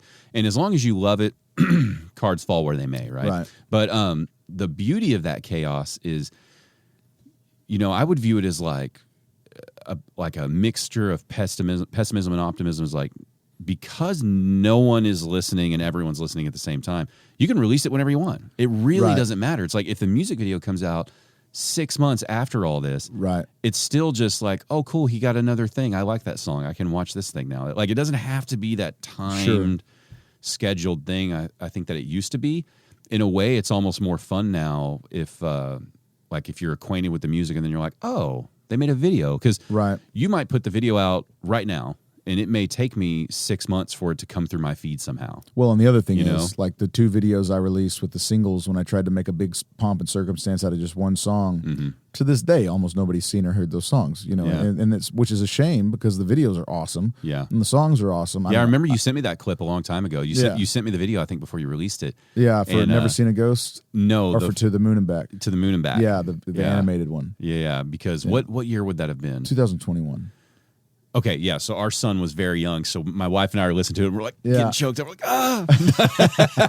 like, you know, because we're brand new parents. Yeah. We're just figuring out and processing all these emotions. But yeah, it was a beautiful song. Nobody's heard it. I mean, but that's just the way it goes. But what's Right. also more weird is you just never know when somebody hears it and is like, oh, I love this. And then it just starts Right. ticking up. So it's like It's there now. all you can do is put your art out Exactly. where you can stand behind it. Right. I mean, how many great artists didn't get their dues until much later? And then when people start going Yeah. deep in those catalogs and they just realize it's all there. I mean, even really popular bands, like I think Jet was like, a lot of those songs were like 10 years old. And then that Yeah. style started becoming popular and they just took off. Took off. And you don't know, right? And that's basically where I'm at. So do you think you want to do a lot of shows? Do you want to play a lot? Or do you like the idea of, you know, making videos and things and releasing those things and playing here and there? You know, the reality is that making videos doesn't bring in any money. You know, the way that I make a living is through live performance. And when there's no live performance, I'm not making any money. Yeah. I'm usually spending money, in fact. When I'm not making it, I'm spending it. And everything I've been making, I've been spending for this album and trying to get everything done, you know. Yeah. So Sorry to interrupt, but no. that's one of the things people don't realize is, like nowadays, it costs so much to be an artist because there are all these other things you have to think about. It's no longer just make music, play music. Right. Well, and, you know, before at shows, people would buy CDs. People would buy, I mean, vinyl's made a comeback, which is cool, but it's about $5,000 to Super print expensive. off 300 vinyl records. Well, and at the level most artists are that could use that revenue from vinyl, you can't order it in a large enough quantity for the margin to make you any money. Right. You're going to break It's tough. even on it if you're lucky. You know. If you have the money sitting aside that you can actually spend to do that, when is it going to be that you're seeing that money again? And that's actually something you might see your money again in. Whereas with a music video, there is no money to be made. No. You know, I mean, essentially, you're not selling it. You're not gonna be able to sell it over and over again or something like this. You know, so yeah, all that is is part of it. Let me ask you this. I was just thinking of it now while you're talking, but it sounds like you're somewhat of a comedy fan, right? Oh, I like comedy. Okay, yeah. so you've noticed the trend of like a comedy special is no longer a comedy special. Like there's no longer, I mean, yeah, HBO, Netflix, these places put them out, but it's not the big, it's not like Richard Pryor, George Carlin. It's not, everybody can do it. And in the move that they do now, because their industry is kind of flipped that way too, right? Like most of these people aren't getting on sitcoms. They're not having the big special that got them rich, you know. Instead, they record a special on their own dime. They put it out for free on YouTube, and they're using that to sell tickets to all their comedy shows now. So they're using the free, you know, it's bait to get you to know me and do that. Have you ever thought about, like, would you ever record like a full live performance or something, you know, and make essentially like a music special, for lack of a better term, in hopes that it's like, this is how we're going to bring them to shows? I'm curious if something like that would even, I'd never thought about it until just now, but yeah, I mean, there's got to be a switch for the answer musicians, is yes. You know? Yeah, there's and there are definitely programs that are, you know, kind of intended to do this. There's one in what is the name of it? Boarded Up Foundation, maybe Boarded Up in Dallas, that records different artists and live performance and you know, there's Live and Breathing in Lubbock, or used to be, and now I think they're in Knoxville, and all these other things that kind of try to do that. I definitely the album. So back in, I guess it would have been April of this year, or March or April. I needed basically some live performance video for Rolla Music, who I'm working with in Europe, that was current. and which I did not have, which is silly because I should have, right? But I was like, shit, how do I not have this? I don't have it. Yeah. And so I threw a show so that I could film it, so that I could have it to do exactly what you're talking. And that's what we did. And I thought that was actually going to, and it may eventually turn into part of something larger. But but they're just using it all make for something beautiful. Warren's a filmmaker in Fort Worth, and they came out and filmed it, and so I got a few things from that, and had a buddy, Josh Jones, came and helped with the sound situation so that it all sounded good. And they're just using all that as promo to. They're basically using that as there. well and as a tool to book the shows. This Right. is who this is. Gotcha. And I just didn't have enough stuff that was recent, that was going to be up to what they wanted it to be. And so, yeah,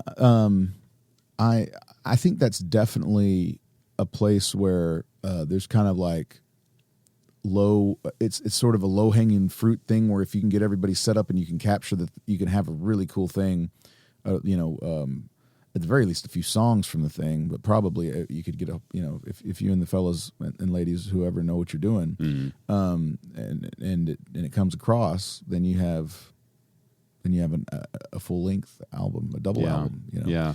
And so I like live albums, and have at different times tried to capture different things, and it's not come together in a way that I've really been able to put it out quite like I'd like to yet. But yeah, for sure that's something that could be used. But I mean, I like, kind of going back to your previous question, I like performing live. I think for me, what would be great, what I would like to, and I could almost do it now. It's just I also like being around, and I wear the booking hat as well. I do all my own booking. I'm my own team. Yeah. I have all these different hats I wear, and none of them fit me except one. But I have to wear them, or nobody wears them, and the job doesn't get done. Yeah. So I do my own booking and things like this, and I kind of have to pick my battles because I book a lot of stuff over in Europe, and I book all my and that's time consuming, of course. To all these different cities and things like that. And so if I approach the States the same way, then I would just be exhausted probably because wearing that hat, the booking hat, is like you send somebody an email and then 2 or 3 weeks later you still haven't heard back from them. Maybe follow up with an email. Oh yeah, we'd love to have you. And then 3 months later, finally they've told you what date they want, or let me see, we got these things penciled. So it gets pretty complicated pretty quick, where you start waiting on several different emails before you can book this or before you can move in. It's just very frustrating. I would love to be in a situation where I was playing more consistently gigs that were moving the ball career-wise forward, even if it's just really finding, which is the most important thing, finding your audience, like listening room kind of gigs, and opening up for I opened up for Bodine's last night and Tannehill's in Fort Worth, which was cool, and got to play for all kinds of people I don't normally get to play for, and they were all listening. They weren't just eating, and stuff like that. Yeah. But unfortunately, you can't really do that just around one town. But around town, you can play all these little local gigs that are fun, first of all. I mean, they can be a lot of fun, and you don't have to go very far. And you can say, hey, man, it's Friday, and I have Friday off. Not, if anybody cancels, let me know. Oh, somebody canceled. Great. I'll go play this gig. I'll make, however much money. I'll get a free meal. I'll get to hang out. And then I go back and sleep in my own bed. And so it's a good way to kind of keep money rolling in, but it's creative. But from a performance standpoint, it does get a little tedious because you're performing, but you're not really performing to a lot of people. It's kind of most of the people that come to some of those kind of gigs, they're not there to listen to you. Right. They may be there because there's live music, because they want live music ambiance, but they're not there necessarily like, oh, I'm a huge Keegan McInroe fan, I want to go listen to him, or I'm here because I want to hear somebody sing and I want to listen to him. My favorite kind of gigs are very intimate, like house shows. Okay. Where you're able to tell stories and kind of bullshit. Even at the show last night, which wasn't a house show, but it was still, you had enough like people drawn in. Tell a little story, you get a few laughs here and there, you kind of get everybody on the same page, and then it's like it just becomes a much more fulfilling from a performing standpoint kind of thing. As you're saying it, that seems like it definitely needs to be more of your lane currently. Yeah. Because, just the way you write things, there are stories with things, you know, and when you're in a bar and it's glasses clinking and Right. people, you can't get into it. Right. You can't tell those. But there's not enough of those kind of gigs just around town to keep the money coming in. So True. got to play the other gigs. But I would love to have at some point, you know, a team, and then somebody's like, hey, you got these 20 dates. Cool. Keep me on the road. I can do the dates. I don't mind being on the road. I love being on the road. Keep me on the road 300 days out of the year, 365 days. You know, the thing I don't like is all of the logistical things and the booking and everything I would have to do to keep myself that busy. And while I was being that busy doing that and playing those shows, I'd have to also now be thinking about the future. Yeah. Because it's like right now, you know, I've released this album. It's so nice to have it done, but I got the next album's right on its heels. It's ready to go. So it's like I'm about to turn around and start doing it all over again. So, but I like it, but it's also, you know, it is good to be, because I was traveling so much for so long, and I just started renting again in Fort Worth the last 2 years, and it's been nice to be kind of a little bit of a local again, because even though it was my musical home for a long time, I was there a quarter, maybe half the year in Fort Worth, you know, and now I'm properly back, and that's nice, and things like that. But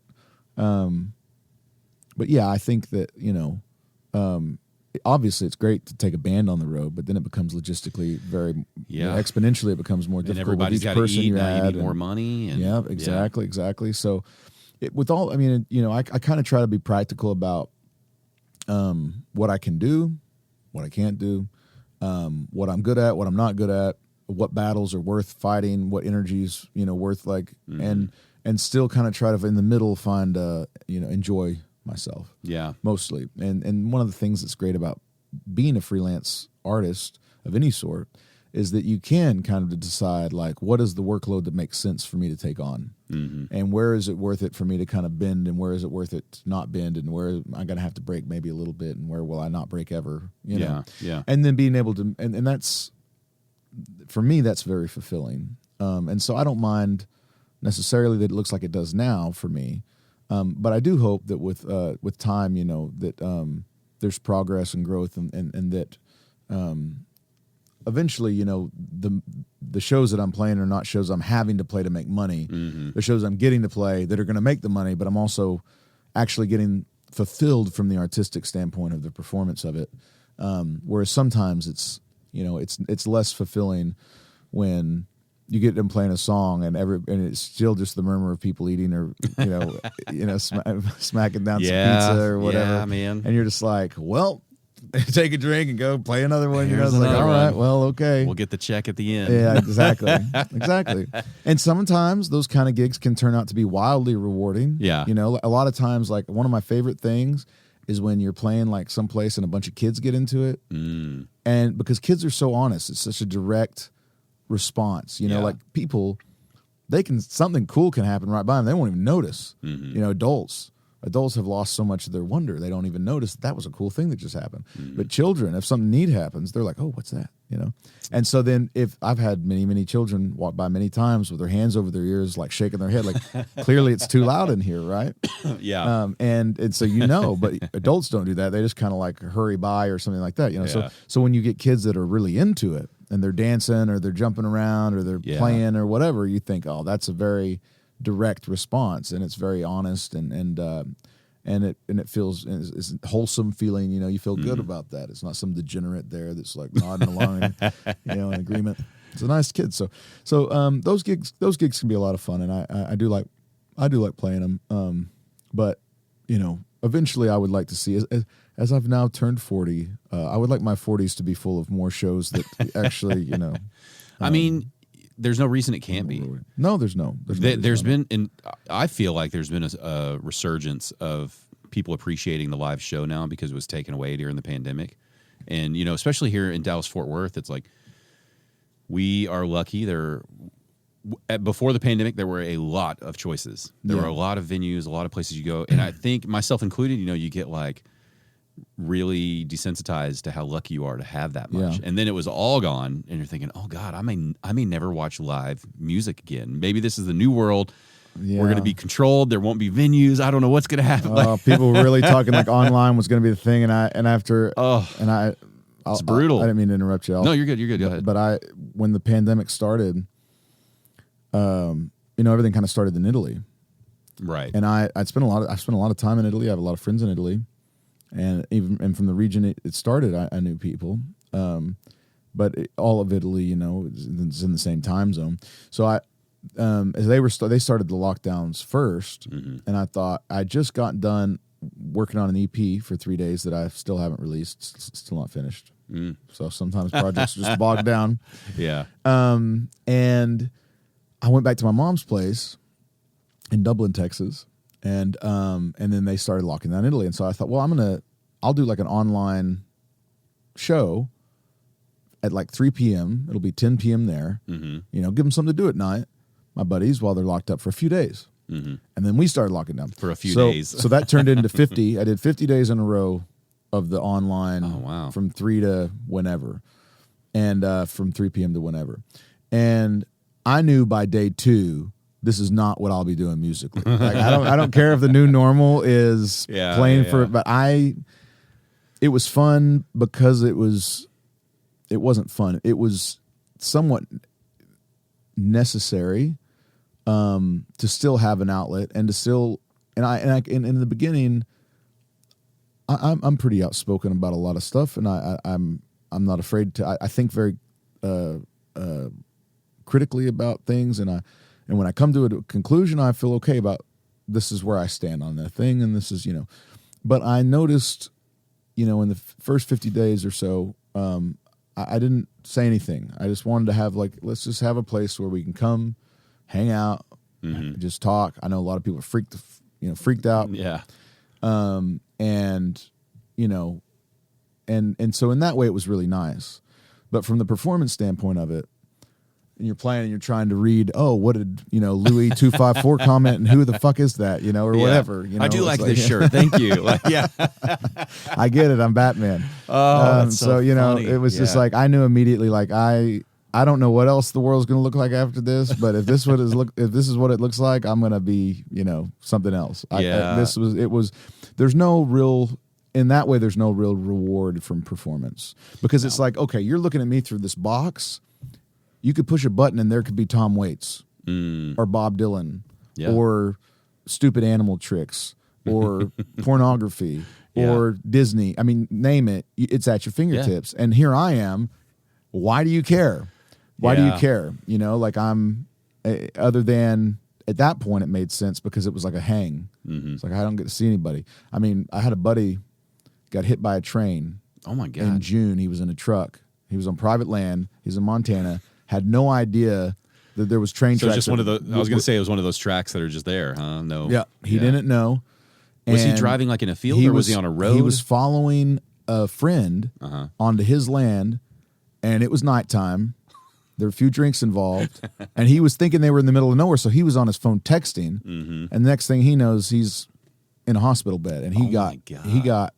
I mean, he there's no reason he should be alive. I was going to say, it's amazing he made it. I get a phone call. I'm in Texas, and this is towards the end of June 2020, and he says, "Hey, how do you feel about an all-expense-paid vacation to Montana?" And I said, "Well, what's going on?" He said, "I need a ride back from the hospital." I said, "Back to Texas?" He said, "Yeah." I said, "Okay, I'll come get you." So me and my dog loaded up, and we went to pick him up. At that time, all the bars in Texas were still closed.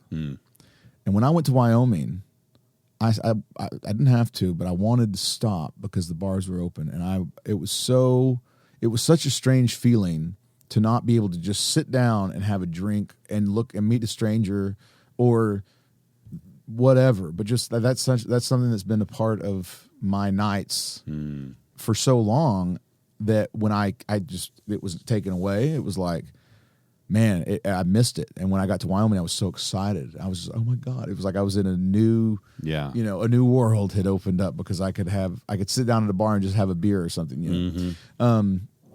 And so it really did change a lot of the ways that in the moment that you look at things. And so, but anyway, so I went up and got my buddy and brought him back, and took the long way getting back. But that was part of like what sold me on it, was I was going to get to have a drink in a bar on my way up to Montana. Oh my God, yeah. But yeah, that was the thing that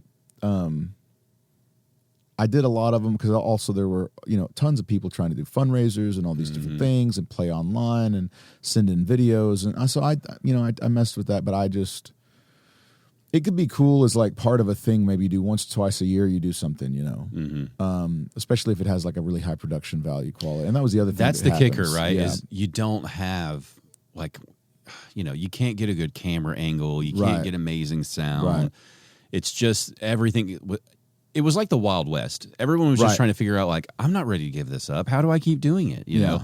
And then needing to make money too. Yeah. Yeah. And then you slowly realize like, it's not viable long term.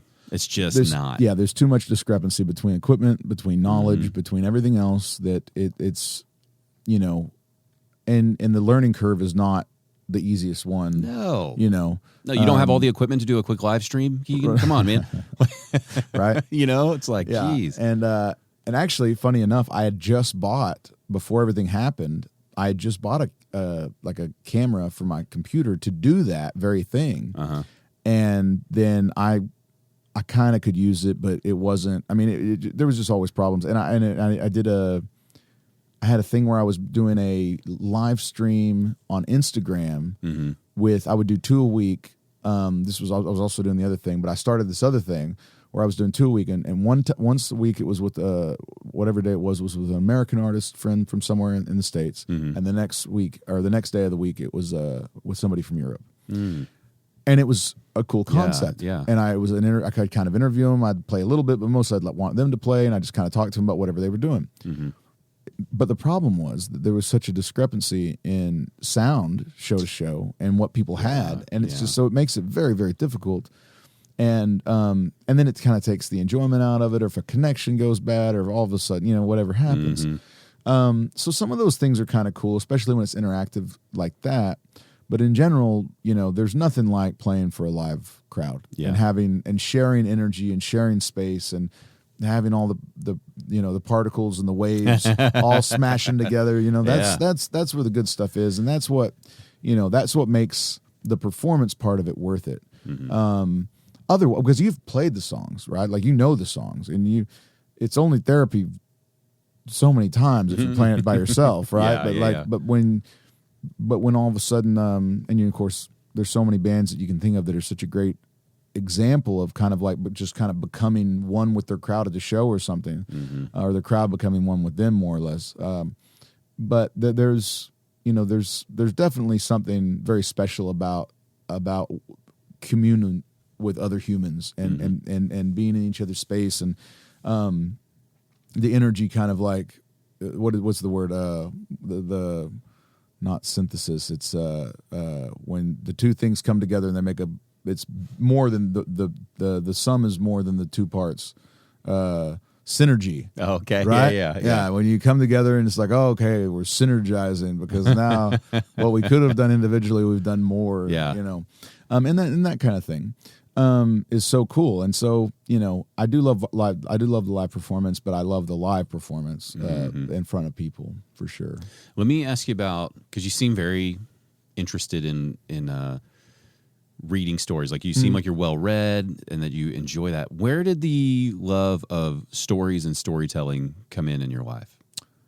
I had a teacher in 4th grade named Mrs. Burris, and she pulled me aside one day and was like, "You have a gift for telling stories and writing, and I think you should do something with that." Just from like school assignments, like little writing assignments. I still remember the assignment was it was like a bank robber story, and we had to we saw a picture, and then we had to write a short story about the picture, what was happening in the picture, and so I wrote this kind of funny, what I thought was kind of a funny little story, and she liked it, and she had liked some other stuff and I always got good grades and stuff, but there was always kind of a knack, I think, somehow just in me to be interested towards telling stories, towards I loved, my granddad was a storyteller. He would tell stories all day if you would sit with him, and I mean, that was a big thing, and he was kind of like, in many ways, what a man was supposed to be to me, like a father figure kind of thing, And so there's probably some of that, thinking back, and he was definitely very funny, but in kind of like a very, dry kind of way. Yeah. But he was very funny. He could be very, very funny. And so that was there. And then when I got that encouragement, that made me, I guess, when somebody tells you you're good at something, it makes you want to do it. Kind of, it's like, oh. You said this was fourth grade, so that I was might in have fourth grade. That might have been one of the first times in your life where you were realizing you might have a skill of some sort. Well, yeah. If I think like when about you're it, in fourth grade, you don't do anything yet. You don't. Well, I love football. I was a football okay. player. That was my thing. I was growing up like football was life. Oh, okay. And so that American football, in case there's any confusion, and it was life. And so that was a thing. I loved riding horses. And I felt like I was pretty good at whatever I did to some degree. But that was probably the first thing, and I did good in school. I made good grades. But it was probably the first time. It was certainly the first time I can remember a teacher pulling me aside and saying, "Hey, you have a special. Not everybody does this. What you're doing here. Like I see a lot of kids, and this was paraphrasing, but she's like, I have a lot of kids in here, and you have this is a knack, so she recognized that very early, and then of course hearing that, then. And it's also kind of like I would much rather write something than do a math problem. There's so much wiggle room when you write something. It was bullshit or whatever. Yeah, like, you're never really wrong, right? Never really wrong. You can but what if But writing and I've always really enjoyed reading. Do you remember when reading kicked in? I remember when. Like we would have the book fairs. You remember those old book fairs where they bring in those cases, they'd open. You got to get those sweet bookmarks. Got to get the sweet bookmarks, and they had. I got a like little Joe Montana was my hero. Joe Montana like little, know the player kind of like thing, and I would get books there. Did your book fair have the also have like the car posters? Oh yeah, you know what I'm saying? Posters. Oh yeah, for sure. Yeah. All that stuff. Yeah, and. So I remember being excited when the book fair rolled through. In I guess it was probably pretty early in junior high when I discovered the books of Narnia, the Chronicles of Narnia. Yeah. And I was actually probably in 5th or 6th grade, maybe 7th when I found those. And I loved them. And then I found Tolkien and Lord of the Rings, and probably The Hobbit first, and then Lord of the Rings, and I loved that. And though that was probably when I really loved, when I realized I could really love to read. So yeah, that was way back there. It was way back there. But I had. Also, I was fairly good in school, and so I was in the advanced English classes where you got to read kind of like some cool stuff, or I thought it was cool. The first one that really the first adult book that really impacted me was The Sun Also Rises by Ernest Hemingway, and that was something different. That was when I realized. Because that's not fantasy, right? And he was putting me in a place I'd never been, making me feel things I'd never couldn't know about, but I was already experiencing them through that. And there was a romance about that somehow, and loved Hemingway, loved The Sun Also Rises, and then when I got into college, I read On the Road. About the time I was. Taking existentialism and Buddhism, and because I have a degree in religion, a degree in philosophy, and but On the Road was another one that was kind of like, okay, he's, the genius of what this is he's creating an experience of, this lifestyle that I'm now feeling like I'm living, and which of course is what you do when you, as a good artist, you transport people, But it was those are some of the ones that hit that were kind of like, okay, this is more where I want to go, and I got into Hunter S. Thompson and different things like that, and and so this kind of like, you know, the gonzo storytelling or the gonzo journalism, which is basically, you know, inserting yourself into these stories, and then, you know, he would always kind of get into a place where he's affecting the outcome. But something popped. I don't know. It's okay. Yeah, it's fine. I heard that too. Okay. Yeah, we're good. But anyway, so those were probably some of like the marker posts along the way of kind of like where my head was, you know, getting to the place where I was recognizing more and more why I enjoyed it so much and what I enjoyed about it and how maybe I could play with that as well. Because I didn't get a guitar till I was 17. Okay. And when I was growing up, I would write bad poetry. I wrote good short stories for children, but I wrote very bad poetry. And not so bad, all of it, but it wasn't great stuff, right? Yeah. And when I got a guitar when I was 17, they just naturally lent themselves to be songs. And so I started turning bad poems into bad songs, but I never really thought it would be something I would be doing. But as I began taking things more seriously, then it was the musical side of it. I'm not like a fish in water there by any means. It's all I have to work. If I make an advance, you know, whether it's whatever it is musically, it's because I've been working at it. You know, it's not because it's been stubbornly moving, whatever it is that I've been working at trying to move. Whereas the storytelling is fairly natural to me, and parts of melody, and I'll have lines and melody and things like this, like that kind of thing. But the musicianship part of it is I'm not that way about, and so I think partly because of that as well. When I started getting into music, my strong point wasn't the music. It was I'm not really that great, but I can tell a story, right? You know. And so probably that kind of lent to me leaning even heavier into that kind of thing, to where now it's, I think, you know, I think only recently in the last few years recognized that that's really principally what I am. I'm more of a storyteller than a lot of other things. You can tell the love of it. You know, you can feel it in the songs. That's nice. Yeah. That's nice. I do love it. Yeah, because I mean, it's who doesn't love a great, you know, singer-songwriter that can tell a story? You know, it's funny because when do you know Jacob Furr?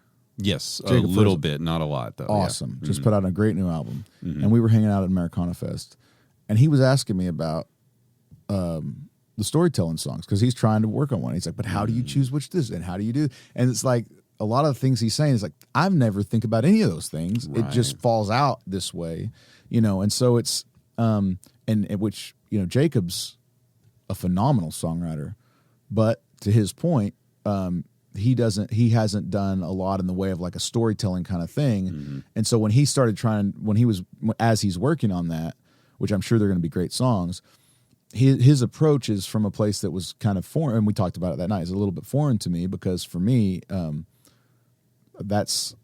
guess it's just like I said before, it's a more natural. I'm a fish in water telling a story, whereas, you know, doing some of these beautiful musical things Jacob's doing, I would have to sit there and think about like, how the hell am I going to make that happen? You know? Yeah. So everybody kind of has their things, but isn't it funny though? Everybody always wants the other thing. You know, I want what I have, and I want what they have too. Exactly. Yeah. It's like, I deserve all of it. Come on. Yeah. No, I would love to be, and I slowly feel like, you know, there has been improvement, but I would like to get to a point where I'm as expressive with my musicianship as I am with my storytelling. And that's the key, is just being able to play what you want to play. Right. Because I don't care about being good anymore. Yeah. You know, because someone said a long time ago, you know, that they're like, no matter how amazing you are, you know, there's a 10-year-old on YouTube that's destroying you right now. Yeah. You know, so just do your thing, right? And so, I mean, you know, I don't play out or anything anymore, but it's like, you do want to just pick up an instrument and play the moment. Like, you want to play what you're feeling at the time. Right. And that's you want to be able to be expressive. Yeah. And it's so easy to get jealous when you see somebody who can. Man, I know it. You know what I'm saying? Yes, some people absolutely. are just so buttery smooth with everything. I know it.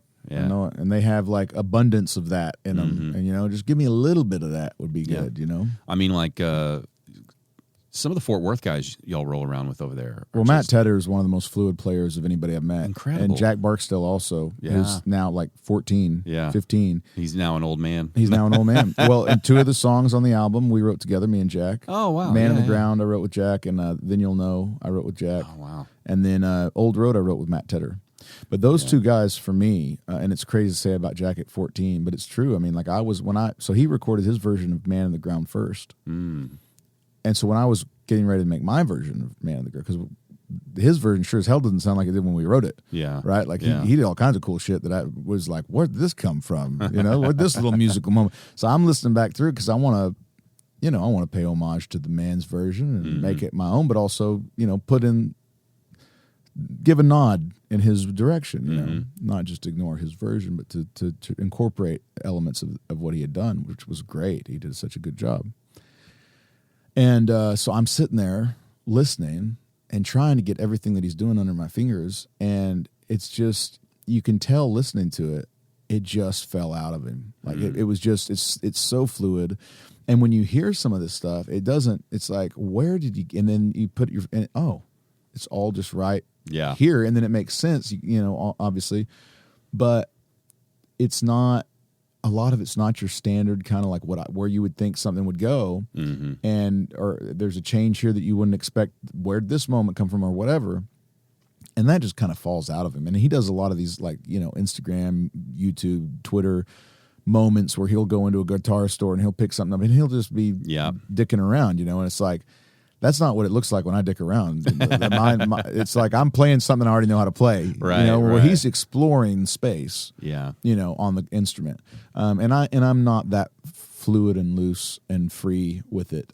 I have a lot of knowledge locked up that is there if I have time to sit down and talk about it and think about it, but it's definitely not there at recall in the live moment. I haven't got to that point. And I mean, with enough practice, sure, but you got to choose your battles. You know who you guys have a person that just makes me want to put the guitar down and never touch it again, and it's Garrett Owen. Oh man, watching that dude play, he's the other one. And then you're like, Jesus, love Garrett Owen. Singing over that. Yeah, how are you doing this, man? Oh, I know. And it's not fair that you're that good at guitar and you have a really unique, great vocal. Well, and what a great songwriter, dude! I mean, some of those lines are just like, yeah. God. Yeah, and he's just this non like if you see him out, he's not totally boasting about it or anything. You're just they're just like, that guy, he's a musician too, and it's like, he's like a really good one. He's a really good one. Yeah, he is, and he's fantastic, and also one of those players that's like, just you can tell it's all. I mean, I don't mean to suggest that Jack and Matt and Garrett don't sit down and work hard to become where they're at, but Jack was playing at 9 years old. Matt Tedder was playing at similar age. I don't know when Garrett started, but I bet he didn't start when he was 17.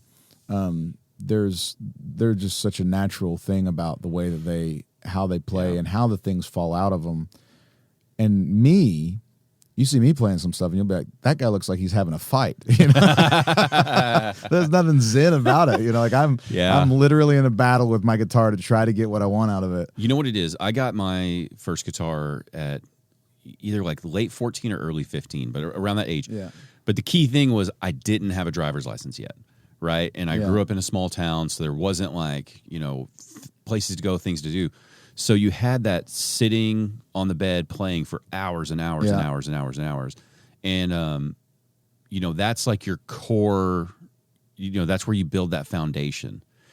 And then I think once you get a license and like girls are on the radar or whatever it is for you, like that, now there's distractions. It's like, I'll pick it up later, And it's like the older you get, no matter what the instrument is, that's the challenge. It's not that you're not capable of it, right? It's just you've got more life to deal with. Right. And it's like we've all got those friends where they're like, I've been thinking about playing guitar, man. You show me a few things? Yeah.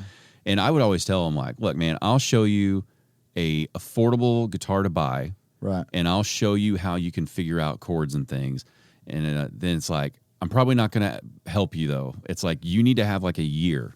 Right. Of just playing, 3 hours, 3 times a week, like really commit some time to it, because you're going to spend 6 months to a year and you're not going to know how to play anything.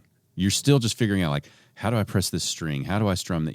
Right. And because you have a day job and all these other things, like, it's going to take longer for you. Probably so, yeah. But if you can get past that year, it's like, then it gets really fun. Now you're like, probably got some chords, you can play some songs, you're starting to really understand it a little bit. And it's like, okay, when you get to that point, I'll try to help you out. I was like, but most of this, it's like, you got to do it on your own. Yeah. You got to have all those little personal epiphanies where it's like, Right. it's like, do you remember the first time you figured out like what a hammer-on or a pull-off was? Oh, yeah. And you're like, it was like magic. Oh my God, did you hear it?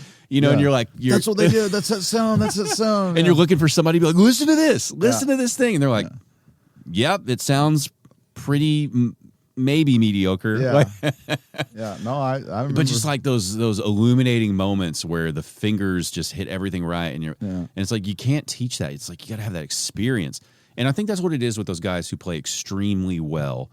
I think the earlier you can get it, if you do love it, right, then all of a sudden you can just drift away for 5 hours on a Saturday and just have more of those moments, And then because now it's like, if I try to learn a new technique or something, it's more challenging, 100% more challenging. Oh, yeah. And I don't think it's age like dexterity or anything like that. I think it really just is.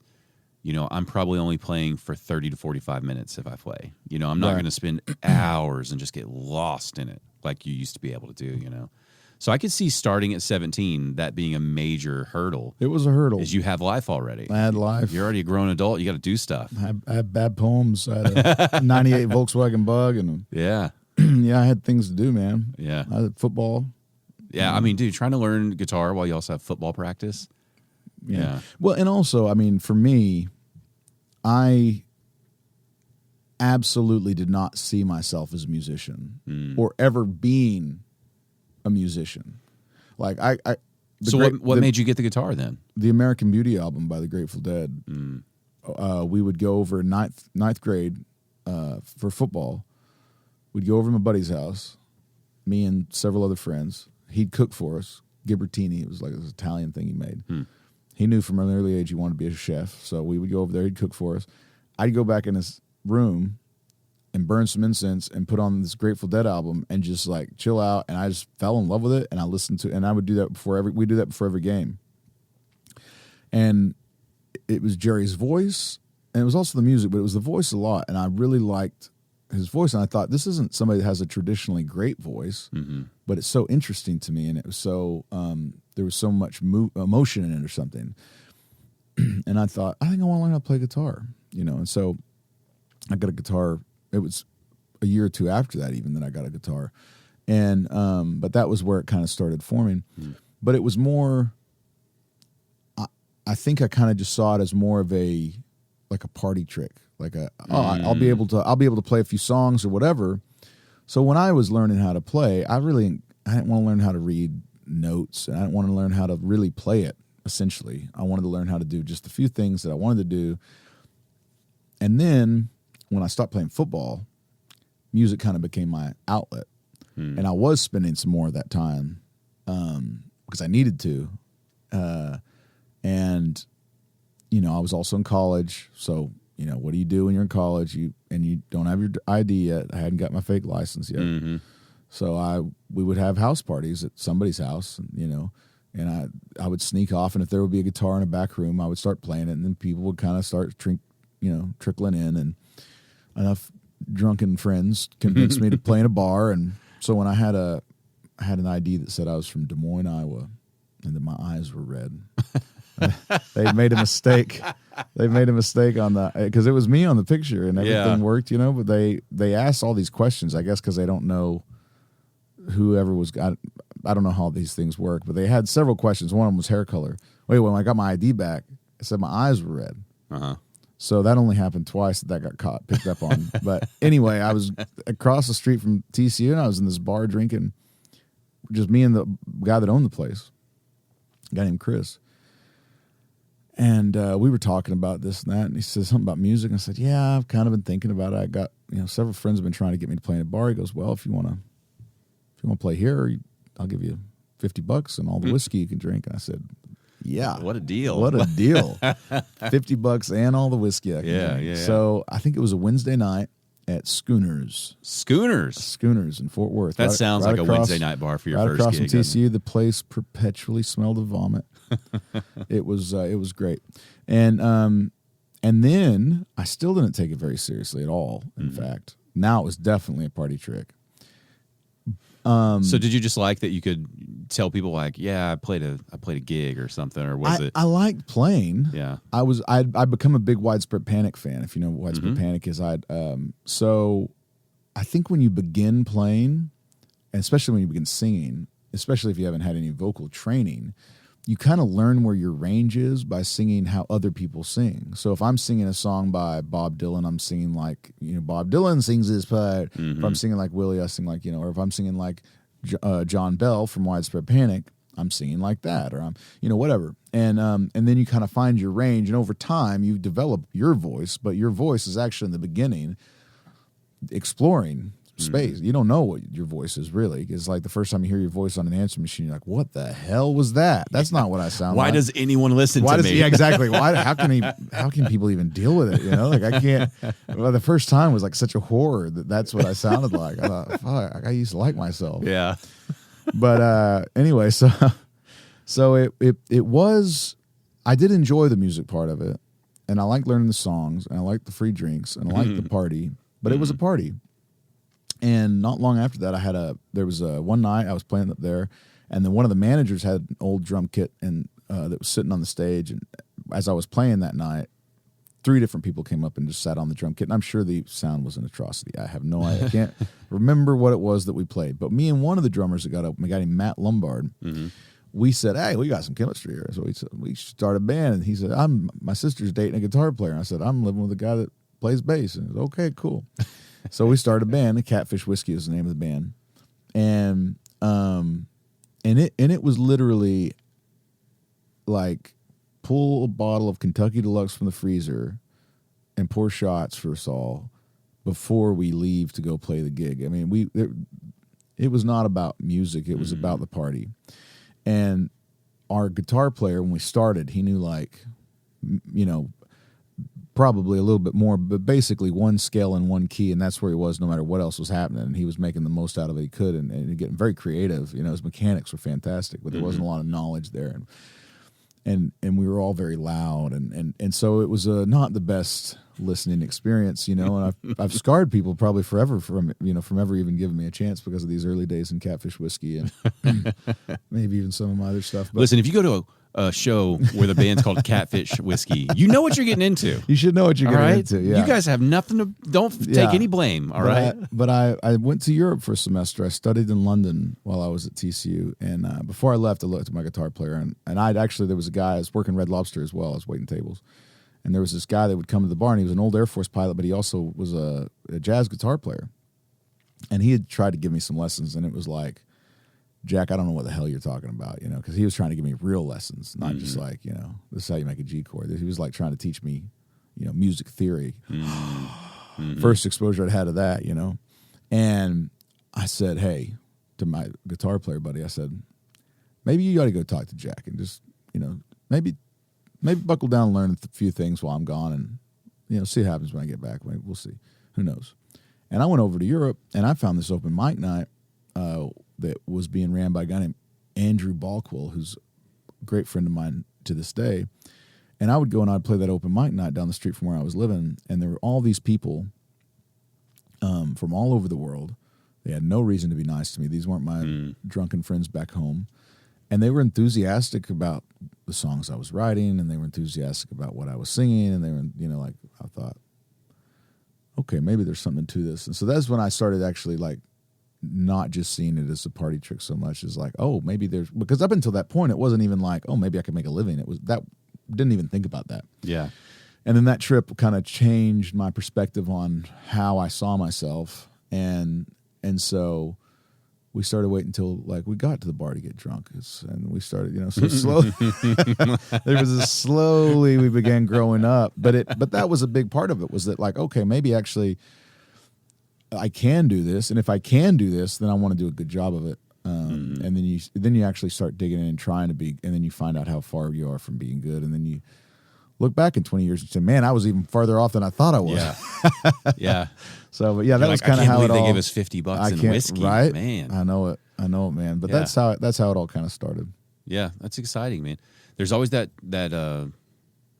realization. Like, I think that's what separates a lot of amateur musicians from people who like really want to take it seriously. Is the alcohol. Yeah. Right. Because at first it's like, it's fun. And then some people it's like, I got to have a drink or two to get loose. Right. And then eventually you start shifting to that gear where it's like, I may have a drink, but I don't need any of that for this. Right. Like, this is now becoming the thing I'm looking forward to. And it's always fascinating to see different musicians go through that path. Because I remember the first time where I saw someone who's like, they don't have any alcohol, when they play. And I was like, oh, are you getting sober? And they're like, no, I just like, I want to do a good job. I'm currently sober. Yeah. Like, yeah, I want to play a good show. Yeah. And you're just like, oh, what a concept. Yeah. Now I'm going to remember this. Oh, you're going to put your best foot forward. Yeah, Okay. Yeah. Okay. Well, I might try that someday. Right. Yeah. And and definitely, there's been times where I've, even after I grew up a little bit more, veered on the side of immaturity, and things like that. It's always in there somewhere, right? But when I really there was a situation that did, I don't know, it had an effect on me. I can't say to what effect, but I'm still alive, so it had a pretty good effect on me. There was this woman. I'm not going to give any names here. There was this woman though, and I was still in college, and we got done playing a show one night. And she stood in front of me, and I thought, my God, this is one of the most beautiful things I've ever seen in my life. And she's staring at me and smiling. And I say, hi, I'm Keegan. And she goes, are you serious? This is the third time we've met. And I was like, how in the hell did I forget meeting this person? And I thought, okay, I gotta slow down a little bit. That's not good, but that was how it was at the bars. I mean, that's what we were doing basically. It was like people were buying shots, and the end of the night would always be blurry, And so there was a lot of really dumb stuff, that now you look back on, you think, well, that's not even that. I mean, I can't even hardly remember some of my 20s, because of how it all blurred together and things. And sure, I mean, at the time, I know we thought we were having a good time, but if I could go back and talk to that guy, I'd say, man, you'd be a lot further ahead when you're my age if you do things a little bit differently here and there, and And you were talking about that earlier too, about how you look back every 5 years and you reevaluate, and it's like, man, how much I would not get along with the younger version of me, where I'm just like, God, that dude's fucking lame. Get him out of here, man. And knowing that, 20 years from now, I'm going to look back at me right now and feel the same way where you're just like, oh my God, dude. Yeah, you're always trying to play to your later self. Like, am I cool yet? Not yet. Yeah, but God, and everybody goes through that, right? But well, some people seem not to. I mean, Jack seems to be the coolest guy. Jack Barksdale seems to be like the coolest guy ever, and he's freaking 14. Well, he hasn't had an opportunity yet to he's in the first part that you look back on still, you know? Well, I'm looking back on it already. I'm already saying, man, what are you writing about? I wasn't even thinking about this shit until I was like in my 30s. Well, I was going to say, you probably don't actually start looking back on things until you're 25 plus. Probably. Because below 25, you're just in it, man. Right. Life is amazing. Yeah. Everything's cool, Yeah, time's still going by slowly. Yeah, man, like a whole year still takes forever. Jeez, I know. Yeah. I know. I look at my 3-year-old now. We have to bribe him with like Chick-fil-A. Where we're like, if you listen to your teachers, if you're not arguing, if you're not doing, then we get to go to Chick-fil-A on Friday or whatever. Right. And the concept of like Friday, this distant, it's so far off. How are we going to make it there? Yeah. I'll be older. We'll lose people on the journey, Yeah, how are we going to get to Friday? Right. And it's just and I was like, Friday, oh my God, I don't have any time. I got to, Yeah, and it'll be Tuesday or Wednesday. And he's like, is today Friday? And you're like, sorry, bud, man, we're not even close, it's somebody I was listening to, I don't know, maybe it was like a TED Talk or something, but they were talking about why the passage of time speeds up. People try to understand that, because what is it? It's everybody shares that phenomenon. And the only thing they've come up with so far, and they even admit, like, I don't know, it may not be accurate, this is what we think, is just when you're a kid, everything is new. right? And so the world it's this constant new experience that's kind of blowing your mind, and you have to evaluate things. And then as you get older, you're more accustomed to everything. Nothing surprises you that much anymore, and so it's just lightning quick. But if you go on like an incredible vacation or something, that slowdown effect starts to kind of happen a little bit again. And so they're saying part of the trick is you have to constantly be having new situations, new scenarios, new experiences, and then time will slow down more for you. For sure. And I don't. My experience is very much that way. When I'm at the house for 3 weeks, first of all, time kind of each day just kind of goes, and you're like, where'd that day go? Where'd that week go? But when I'm on the road in Europe, and every day's different, every day's new, it's like, wow.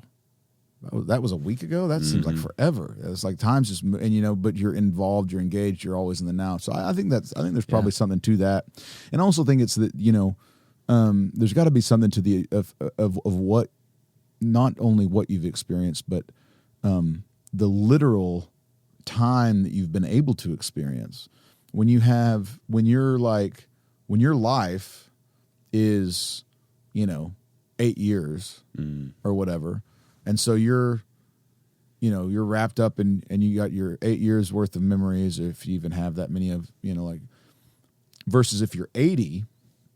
So now you have this huge gap, but the 80-year-old has already all of this time that has, in their mind, flown by, right? And so they're understanding what it was 10 years ago, 20 years ago, 30 years ago, whatever. And you don't really have that. That's not even begun to creep in until maybe, like you said, maybe till you're in your 20s or so.